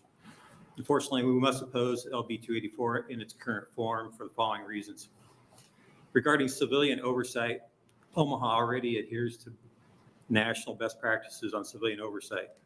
We have a civilian complaint review board that already consists of 7 members from the community, plus existing administrative staff, which consists of an Omaha Police Department command officer, a representative from Human Rights and Relations, and the City Law Department. This bill imposes significant financial costs on the citizens of Omaha. It requires hiring of a dedicated staff of investigators. And currently in our Internal Affairs Division, we have 5 dedicated investigators. So assuming a similar model, that would be over $500,000 in impact to the citizens of Omaha for the additional staff of investigators. This would likely take away funding from other departments or programs. In Omaha, sexual harassment and discrimination claims are already independently investigated by the Human Resources Department. In the case of officer-involved shootings, Omaha utilizes investigators from other agencies to provide independent oversight. All in-custody deaths are investigated by a grand jury per existing state law. Policing standards, patterns, and practices are already defined in law and monitored by the Police Standards Advisory Council. There are also a number of concerns regarding constitutionality, primarily due to guaranteed protections. The current investigative process managed by the police chief works very effectively and already has established legal processes in place. Regarding the Brady-Giglio list, we established a list about 5 years ago. It's maintained by the city prosecutor's office, updated regularly, and accessible by all attorneys. Regarding no-knock warrants, OPD already uses them very sparingly, and we meet or exceed national best practices in the area. We have command approval. They're served by SWAT. They're approved by a judge. They have body-worn cameras, clear insignia, and we use embedded tactical medics. We believe this is a redundant portion of the law and limits flexibility needed for violent tactical encounters. Regarding the gang program, this is a valuable intelligence tool. Information in it is not publicly available. This valuable information on criminal associations and crime trends is necessary to maintain a level of violent crime suppression that we have achieved in Omaha. Just quickly, regarding the bachelor's degree requirement, we're not necessarily opposed to this, just the way it's stated in its current form. We would prefer to see some kind of state-funded hiring incentive in its place. In conclusion, I'll say this: the Omaha Police Department needs your help. We need help attracting, recruiting, and retaining highly qualified, ethical, and diverse candidates to fill our ranks and maintain the excellent level of public safety that Omaha enjoys. This bill does not accomplish this and may have the opposite effect. We are prepared to work with this committee and the entire legislative body to craft legislation that achieves our common goals. I thank you and welcome any questions. Any questions, Senator Geist? I'm curious, I'll ask you the same as I asked the Lincoln Police Chief about your training, specifically cultural. Do you have specific training that teaches your officers how to respond in a diverse cultural environment? We do. So they do receive that in the basic academy, and then we also have annual in-service training programs that address that as well. And there's, I believe it was last year, was added additional state mandated training in cultural competency and diversity issues. So that is covered regularly. We spend a lot of training time also on mental health issues. We have a robust co-responder program in our department. May I ask about Yeah. the mental health issues? Is that specific to the community that you're working with, or is that for the officers themselves? Does that go both ways? Yeah, we have both. We have an entire, it's called the core unit. It's basically a behavioral health unit that looks at both sides of it. So we have peer support for the officers. For the public, we have the co-responder program. We have a crisis response team, just a number of different opportunities to de-escalate situations that involve mental health. And the co-responders, really, they're all licensed mental health practitioners. So they're civilians, not police officers. They go out with the police officers on calls. But they are really good at setting up follow-up plans and diverting people who are in mental health crisis from using up police resources or fire resources, that kind of thing. Okay, thank you. Thank you, Senator Geist. Any other questions for this testifier? I don't see any. Thank you so much. Next opponent. Welcome. Thank you. Senator DeBoer, members of the committee, my name is Lynn Rex, Lynnrex, representing the League of Nebraska Municipalities. We're here today in opposition to this bill. As always, we're prepared to work with the committee and also, of course, Senator McKinney. One of the reasons I'd like to focus on today in terms of why we're opposing this has to do with the requirements for the certification, if you will, and also the graduate degree and undergraduate degree. I'm looking at page 14, lines 3 to 4. The applicant has a bachelor's degree or higher from an accredited college or university. Then going on to page 17, lines 18 through 23. In essence, even our current officers, in order to maintain certification as a law enforcement officer, a person shall either hold a bachelor's degree or higher degree from an accredited college or university, or enroll in an accredited college or university and obtain a bachelor's degree or higher by September 1, 2037. Again, this is no reflection on those that have a college degree, but I would just underscore the point by the police chief of Lincoln, Nebraska. Some of our best officers don't have college degrees, and that's just secondhand anecdotal from our police chiefs from first-class cities and second-class cities across the state of Nebraska. This is an issue dealing with attraction and retention of officers. While you're holding these hearings today, the Revenue Committee is holding a hearing on Senator Bostar's bill, LB 447, to have law enforcement attraction and retention and change that and morph it to also include firefighters across the state because of the issues dealing with firefighters and police officers. So in anticipation of this hearing, this is not comprehensive, but we did a quick survey of our members. As you know, there are 529 cities and villages in the state of Nebraska. 380 of those are villages on paper, population 100 to 800. We have 31 cities with a population of 5,000 and up. For example, Chadron, Kearney, Columbus, and so forth. And this is basically from those first-class cities, just to give you an idea. So this is nothing comprehensive, but it's 15 of the 31 first-class cities that could respond within just minutes of a survey. So let me just respond to you in terms of what we have acquired. Does your city have trouble attracting and or retaining full-time paid police officers? Those that said yes: Holdridge, Blair, South Sioux City, Grand Island, Gering, La Vista, McCook, Chadron, Columbus, Beatrice, and York. Those that said no: Papillion, Gretna, Kearney, and Crete. And of course, this is not comprehensive, but those numbers then would show of those that responded, of the 15 of the 31 cities that responded, 73.33% responded, yes, they have trouble attracting and retaining police officers. So we do think that this committee did a really great thing with passage of LB 51. The legislature came out of this committee, passed that. It was a training bill for law enforcement in 2021.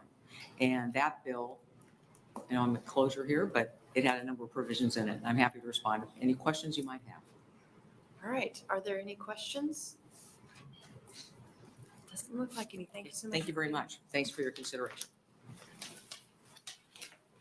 We'll have the next opponent testifier.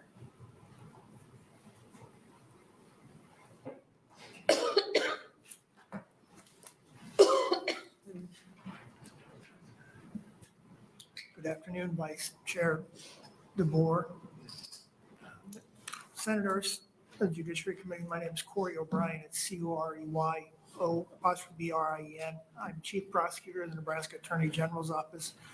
And today I appear on behalf of the Attorney General, Mike Hilgers, in the Nebraska Attorney General's Office in opposition to LB 284.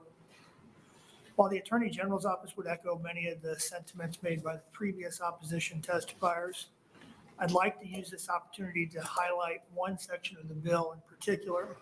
That provision is about the disclosure publicly of Brady Giglio lists. These lists are really kept for the benefit of prosecutors and prosecutors alone, because it is our sole obligation to provide that information about potentially exculpatory evidence. We have three reasons why we're really opposed to this. In particular, you know, prosecutors are apt to give these lists or turn over, disclose information from these lists on the side of caution because of the severe consequences that can befall us if we don't turn them over. For instance, the individual can get a retrial, the charges might be dismissed, there might be a mistrial. In fact, I could be held accountable before the bar for failing to honor the rules of professional responsibility if I don't disclose this. So I'm apt to give over that information more times than not. I'll give you some examples from some real life cases that I've given over information just based upon simply allegations of the officer. I've disclosed giggly information about an officer for adding 15 minutes to his timesheet, about an officer who told his supervisor he wasn't hurt during an altercation and eventually went to the ER complaining of a stiff neck, and then turned over information based upon just simply a provocative joke that was told off duty. Secondly, we're concerned about the fact that there's no consistency amongst agencies in terms of what is considered giggly or not. For instance, in the federal system, they consider somebody that was involved in a search violation to be Brady Giglio. Also, there's a lack of due process for the officers. The last thing I wanted to add is that something nobody else added, and that is the bill calls for the outright repeal of a piece of legislation that was passed in 2009 regarding unlawful membership recruitment. That has been a valuable tool for law enforcement, and we'd like not to see that be repealed. Thank you, and I'd be open to any questions anybody has. Are there any questions for this testifier? I do have a question for you. Yes. So you've explained why you think there might be some problems with the Brady Giglio. Is there another list or way of creating a list that might get at what the senator is looking to get at here? I think he's already done that with the list that the Crime Commission is supposed to put forward. And I think the design is to get law enforcement officers identified of questionable character or unfitness. Again, this is not a reliable list. These Brady Giglio lists are simply a reminder to other people in my office, hey, look, we may have a problem here. You might need to disclose this. If we don't disclose this, we might risk losing the case. And so what I would say is that a lot of times, they may have, people that are on the Giglio list may have some credibility or character issues. And we may have to disclose that. And not in every case of somebody that's on a Brady Giglio list do I provide that information. So for instance, if all the officer did in my particular case is go out and look for surveillance video, and he wasn't really an instrumental part in the investigation, and all he did was, fudge his timesheet by 15 minutes, I'm probably not going to provide that disclosure that I might do so if he's a more involved witness in the case. So again, they're not a reliable list of bad actors. And so I think that list already exists from the prior legislation that was passed, I think it was last year. And do you know if the Crime Commission has put that list together? I have no idea if they Okay, have or I just thought maybe you'd know offhand. I gathered from his testimony that they have, but there's some issues with them not providing information about officers that are currently still actively officers. And that doesn't surprise me, given what I know about those lists, is that there really is no mechanism under existing law to suspend or revoke suspend somebody's license, a law enforcement officer's license. Basically, they're going to be somebody that has their certificate revoked. And so it's taken away from them. So they're not going to be actively police officers anymore. So it would not surprise me that the list consists of solely people who are no longer employed as law enforcement, because they can't be employed if they don't have a certification. Are there other questions? Thank you. Are there other questions? I don't see any. Thank you. Thank you. Next opponent testifier. Can I see a raise of hands? How many more folks are coming to testify? Okay, thank you. Senator DeBoer and all members of the Judiciary Committee. My name is Jeff Sorensen, Jeff, Sorensen, Sorensen, and I am the president of the Lincoln Police Union. Today, I am here to represent the exceptional men and women of the Lincoln Police Union. The police union would like to express our strong opposition to LB 284. We believe any bill of this nature would have disastrous effects on hiring and retention, employee morale, and community safety. There are a number of concerns we have with this bill, which I will work to address. We echo the opinion and objections to any police oversight committee the Lincoln Police Department and Chief Ewens has already articulated. We object to adding extra and unnecessary qualifications for our officers, which would make recruitment and retention of officers more difficult. This would have a negative impact on any previous efforts to improve law enforcement recruitment and retention this committee has already worked towards in the last couple of years. We oppose placing an officer's name on any public Brady and Giglio list. This bill does nothing to address what criteria for being on the list would be, no process for determining when disclosure is required, and most importantly, the bill does not address any appeals process when an officer wants to contest any allegations. Intelligence-led policing is a current policing model utilized to prevent criminal activity before it occurs by placing law enforcement resources in specific areas identified by said intelligence. A gang database is just one element that system has. The intelligence helps us identify conflicts between individuals, groups, and areas in which those problems are likely to occur. Gang violence and gun possession is real. Having the ability to put associations together greatly adds in our efforts to prevent violence from occurring, sometimes even saving a life. This intelligence-based system is also an aid in identifying where prevention resources should be directed. These prevention efforts work to reduce criminal activity before it happens and reduce the number of youth and young adults being placed into the criminal justice system. The elimination of the gang database would be detrimental to law enforcement efforts to reduce community violence. The unlawful recruitment statute states, end quote, knowingly and intentionally coerces, intimidates, threatens, or inflicts bodily harm. in an effort to entice one to join or to prevent one from leaving a criminal organization. I would ask each of you, aren't these all things that we want to protect our youth from? Removing this statute only serves to protect those preying on our youth and our vulnerable. I'd like to remind you that all of the hard work and dedication of our officers exemplified on a daily basis. They sacrifice a lot to serve. They work shifts that cover 24 hours a day, 7 days a week, and frequently miss family events and milestones. Please do not make their jobs any harder or more stressful. It is expected the community should demand hard work and excellent service from us. Putting limits on our abilities to problem solve only makes our job harder and the communities we serve less safe. The Lincoln Police Union strongly opposes LB 284, and I'd be happy to answer any questions you may have. Are there questions for this testifier? I don't see any. Thank you very much. Thank you for your time. Next opponent.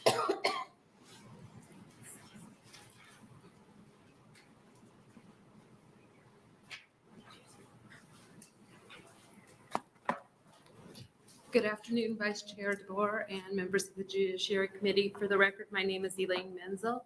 It's ELAINE-MENZEL. Appearing here today on behalf of the Nebraska Association of County Officials in opposition to just one component of the larger bill that you're being presented to with LB 284, and that relates to the provision that would require the bachelor's degree. For reasons that you've heard from Chief Ewens spoke about it previously, and she did a good job describing some of the complications that would arise in some of the sheriff's law enforcement offices. But then also Lynn Rex would also describe many of the issues that we deal with respect to the recruitment of staff persons for law enforcement at this time. Last year, the Judiciary Committee, as well as Revenue, heard many bills that were addressing some of the issues that we're facing with respect to recruitment and those types of things. We appreciate you having addressed some of those issues and hope that can work to continue to build those things. We are appreciative to Senator McKinney for bringing some of these issues forward, and we hope to continue to work with him and the Judiciary Committee. With that said, there's also the unfunded mandates aspect that I know Chief Ewens mentioned and would like to address that as well. So any questions, I'd be glad to answer them if I can. Are there any questions for Ms. Menzel? I do not see any. Thank you so much for being here. Thank you.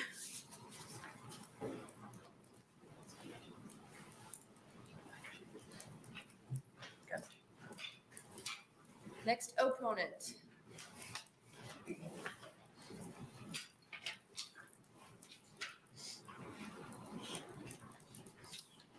Morning. Thank you, members of the committee, Vice Chair. My name is William Rinn. William is spelled W-I-L-L-I-A-M, Rinn, R-I-N-N. I'm the Chief Deputy of Administration for the Douglas County Sheriff's Office. I do have some prepared notes here for me that I was going to go through today, but I think that I will probably go off script. I want to make sure that the sheriff's position is seen as genuine, and that in my eagerness to be prepared, I don't seem disingenuous. So our letter will stand for it. I think the best way to start is that the Sheriff's Office does stand opposed to this bill as it is in current form. But starting with the positive, I believe very strongly in education, and the bachelor's degree concept is actually a strong one by the senator. Personally, my own children, I have two that are just finishing up at the same time with their bachelor's degree, and even over the last 4 years, my wife and I have seen their growth and their eyes being open to different things and their open-mindedness. The exact way in being in the recruiting field and hiring portions of the sheriff's office, we do seem to hire more worldly officers when they do have degrees, and they seem to fare better on our testing process. Where the problem lies is in how to achieve that. I believe there's a bill on the floor right now for under 447 to assist with payment for those things. So we're headed in the right direction, the execution of which needs to be looked at heavily. With regard to the no-knock search warrant, As this concept, we're really not opposition with that, as the sheriff's office has standards in place that are above, if not above, what are being proposed right now. The only limitations that it proposes for us is that we do have some partnerships with Federal Task Force that stringently guide how we use body cams and how we execute those warrants. So that may eliminate some of those opportunities for us. With regard to officer-involved shootings, I've been involved in investigations either with the sheriff's office or the military for about 30 years, specifically with regard to officer-involved shootings and death involving use of force. I can tell you that I personally had to recommend charges against officers and corrections officers. It is not something that I liked doing, but I did it, and I would continue to do it if I was still in that position, because it's necessary and no one is above the law. And that is pretty much all I have to say about those items. I will take questions for the sheriff if anybody has any. Any questions for this testifier? Doesn't look like it, so thank you so much. Thank you very much for your time. Next, opponent testifier.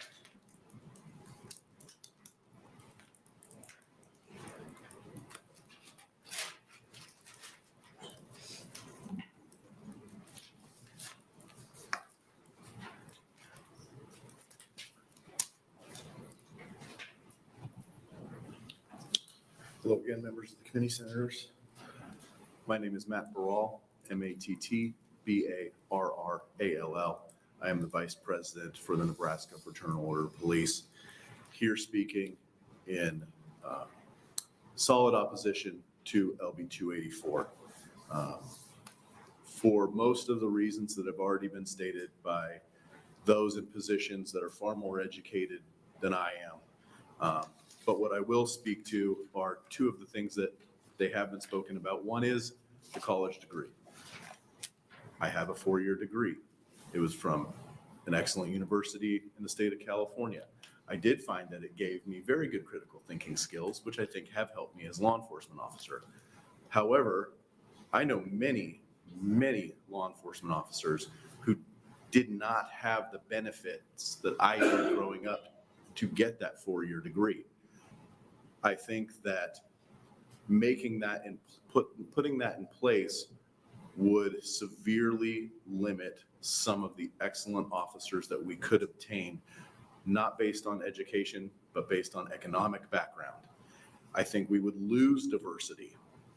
I also think that Senator McKinney missed a major part when he did not allow any sort of exemption for military service. If you have ever served in the military, it is one of the most diverse areas of government that are known to mankind.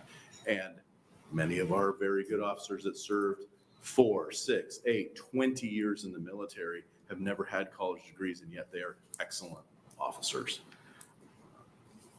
In addition to that, I wanted to speak very quickly on officer-involved shooting investigations. I have served on multiple officer-involved shootings as well as in custody deaths, and the training is very specialized. To have a group that would be able to investigate those without that specialized training makes no sense. You need use of force training. You need force science training. You need to be able to put yourself in the shoes of that reasonable officer. And unfortunately, I think this bill doesn't do that. Some of you may know I was one of the main authors of LB 51. The State Fraternal Order of Police is dedicated to police improvement, to law enforcement improvement. So we would be happy to sit down. We were never asked for anything about this bill, but we would be happy to sit down and talk about police improvement in law enforcement in the state of Nebraska. Thank you. Thank you very much. Are there questions?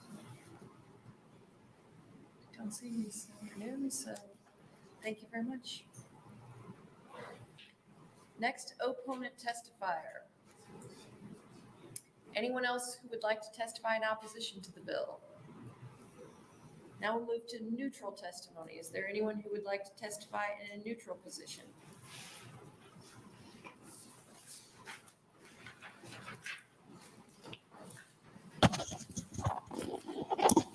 Welcome. Good afternoon, and thank you guys for hanging in there.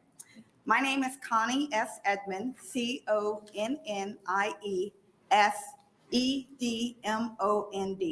and I'm a commissioner for the Commission on African American Affairs. I'm here to enter testimony in a neutral position for LB 284, introduced by Senator McKinney, and we appreciate his efforts. We believe in the need of transparency, accountability, and public safety, which includes the safety of law enforcement and the citizens. Brady and Giglio list provides transparency. Transparency builds trust, and trust builds communities. No-knock warrants. No-knock warrants were created to assist with the war on drugs, and the surprise nature of these warrants was meant to help law enforcement disrupt criminal activity without giving a perpetrator time to react. In 2020, the New York Times investigation found that at least 94 civilians and 13 law enforcement officers died as a result of no-knock warrants. As of February 2022, 27 states and 22 cities have some kind of restrictions on no-knock warrants. 4 states, Oregon, Connecticut, Virginia, and Florida, have outright banned the use of no-knock warrants. Currently, there are no provisions that would prohibit the use of a no-knock warrant to pursue a perpetrator that is suspected to be located at a residence on or premise in which the perpetrator is not a legal owner or record or tenant on that lease, thus creating a high level of risk for everyone involved. Where there is risk, one must consider the safety aspect as well. The history of no-knock warrants would suggest that they create a threat to public safety, thus raising the question if putting parameters around the use of a tactic that poses a threat is in the best interest of public safety, as opposed to eliminating the threat altogether. In regards to requiring a bachelor's degree to gain admission to a law enforcement training academy, statistics indicate that police officers who have obtained higher education tend to be better officers and have a greater understanding of the community. Today, every police officer in the nation goes through a formalized certification course at a police academy that includes tactical, behavioral, community relations, and ethical skills. I believe the police academy on average is equivalent to 720 course hours, and the average hours to attain a bachelor's degree is 120 credit hours. Several states work with community college to provide law enforcement certification programs. If the police departments have data on areas of performance deficiencies that impact their ability to perform their jobs in a professional and transparent manner, then perhaps the data should be reviewed to determine areas in which the curriculums in the police academy should be enhanced. I raise the question of how we can work in collaboration to form police and community partnerships that hold each party accountable for the same goals: establishing standards, maintaining order, resolving disputes, and protecting liberties and rights. Thank you to Senator McKinney for introducing this bill to bring awareness to these issues. Thank you for your continued service as senators, and thank you for the opportunity to allow me to testify today. Thank you. Are there any questions, Senator Geist? I'm curious. As I was asking the police chiefs or deputy chief in the case of Omaha, and you were referring to additional schooling. I'm wondering if I'm hearing what North Omaha community is saying, and I'm wondering if additional training, understanding, cultural immersion, or whatever the terminology would be, for officers in specific cultural environments that they will encounter in their whatever city or town they happen to be in. If you believe that integrating that into their training and ongoing training might help some of the issues that are being addressed today. Thank you for the question, Senator Geist, because that allows me to talk another minute about things I didn't get to talk about. So I do believe that would be helpful. One such ideal that I had is, we have this concept of scared straight, where we would take young individuals and take them through the juvenile system to scare them into living a straight legal life, right? On the reverse, in police academies, it would be helpful for police to have known victims of police misconduct, educate them on the impact and the experience that it's had on their life. That's real life training. Okay, thank you. Senator Blush. Thank you, Vice Chair DeBoer, but didn't that Scared Straight program fail? I don't know. Just thought I'd throw that in. Yeah, I don't know. But to Senator Guy's point, the police academy, if it's lacking a cultural awareness or an awareness of community interaction, that needs to be part of the academy. We can't just equip people with tactical skills and not equip them with life skills, emotional, social learning, and awareness of interacting with people in the community. Yeah, I don't disagree with that either, but the concern that I continue to have, we always say things like kids can't be what they can't see. Like, I mean, we do know that there's still an issue that we're not yet at that point where we're hiring what the demographic is in certain communities. Yeah. Would you say that that's accurate? That's very accurate. Yes. Thank you. But I also think, if I may, I also think too, police can understand what they've never experienced. And so for those people who have been a victim of police violence to understand, facing your accuser, there's a lot to be said for that. But can you teach empathy? Well, I think I taught my kids very well to be empathetic, so yes. So since you drug out the conversation beyond my initial question, explain the difference to me between sympathy and empathy. Sympathy is feeling sorry for a situation or something. Empathy is actually experiencing it and sharing that same experience with that person. You can only be empathetic if you've experienced that. And a lot of times you cannot be empathetic to people who have been abused by law enforcement if you have never been in that situation.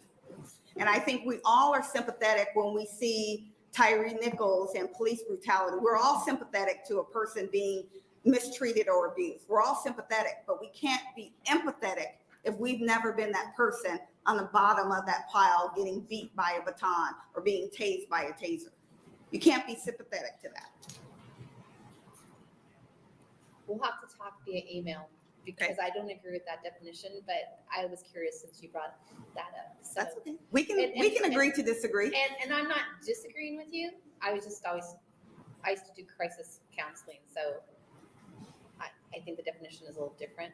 And maybe that's where part of the disconnect is on Senator McKinney's bill. So maybe there's more middle ground than you think. So Could be. We'll have to see. Yeah. All right, thank you. You're welcome. Senator Holcroft. Thank you, Vice Chair DeBoer, and thank you for your testimony. Very well delivered. Can you tell me more about your organization, who you represent, how you're selected, come together? Yes, thank you for asking. So under Governor Ricketts, he established, the bill was actually introduced by McKinney and Wayne. The Commission on African American Affairs Commission was just put into legislation in 2020. We had never had a commission that represented the interest of African American affairs in the state of Nebraska.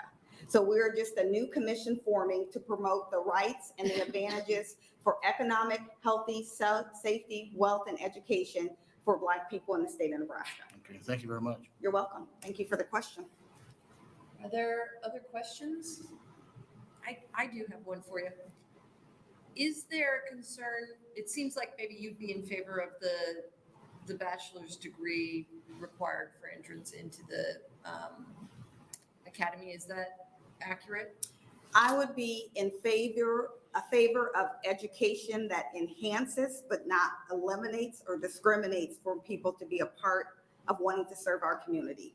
So, a lot of states work in collaborations with community colleges with a certification program along with an associate's degree. I do believe a degree of education teaches you things that you would not normally get by bypassing that education. That sort of answered my question because I was going to ask if that would eliminate or provide a financial burden on a large section of the population that maybe we would want to encourage to become law enforcement. Yeah, and it would just depend on how you would go about doing it. I think collaborating with some of the community colleges where, law enforcement has resources to bring in educators from those community colleges to teach those type of aspects that they're lacking. The police department has data on the deficiencies in their training. If you take that data and then find a solution for those deficiencies, we can bridge the gap. Thank you very much. Any other questions? I think that's it. Thank you so much for being here. Hate to be the one last for lunchtime, right? Thank Well, let's see you. if you are last. Are there any other people who are wishing to testify in the neutral capacity? Last call, neutral capacity? As Senator McKinney is coming up, I'll let you know that for the record, we've received 15 letters, 10 which were in support and 5 in opposition. Thank you. Thank you for those who came in support, opposed, and in neutral. I think it's important to note that everybody that was opposed was white. And it gets at where I'm trying to get to. Black people, people of color have been brutalized by the police since the first slave patrols in this country.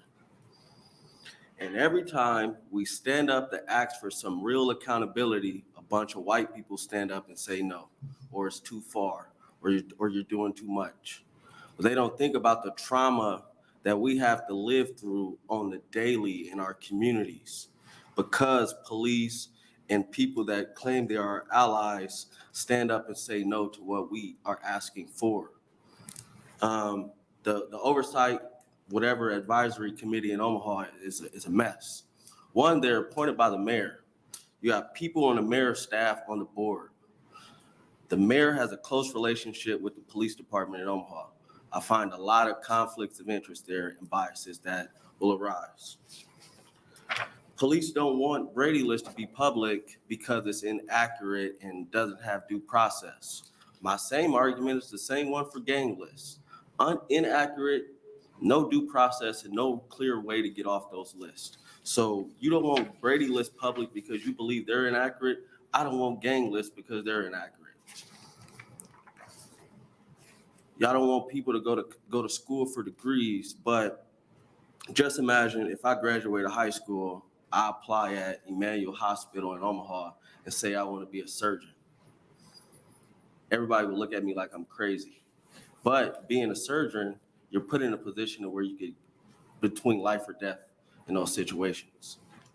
Police are in a position to kill somebody, and we're telling them you don't need to go get further education. That is a problem. And honestly, if it dilutes the pool of applicants, I am supremely happy. One, because hopefully we weed out the racists. And two, and you're arguing about diversity. Police forces are already not diverse. They're already weeding out Black individuals that go to the academy for basic things like not being able to pass the math portion of the test. So don't come in here and talk about diversity. Because if you really wanted diversity in law enforcement, we would have it.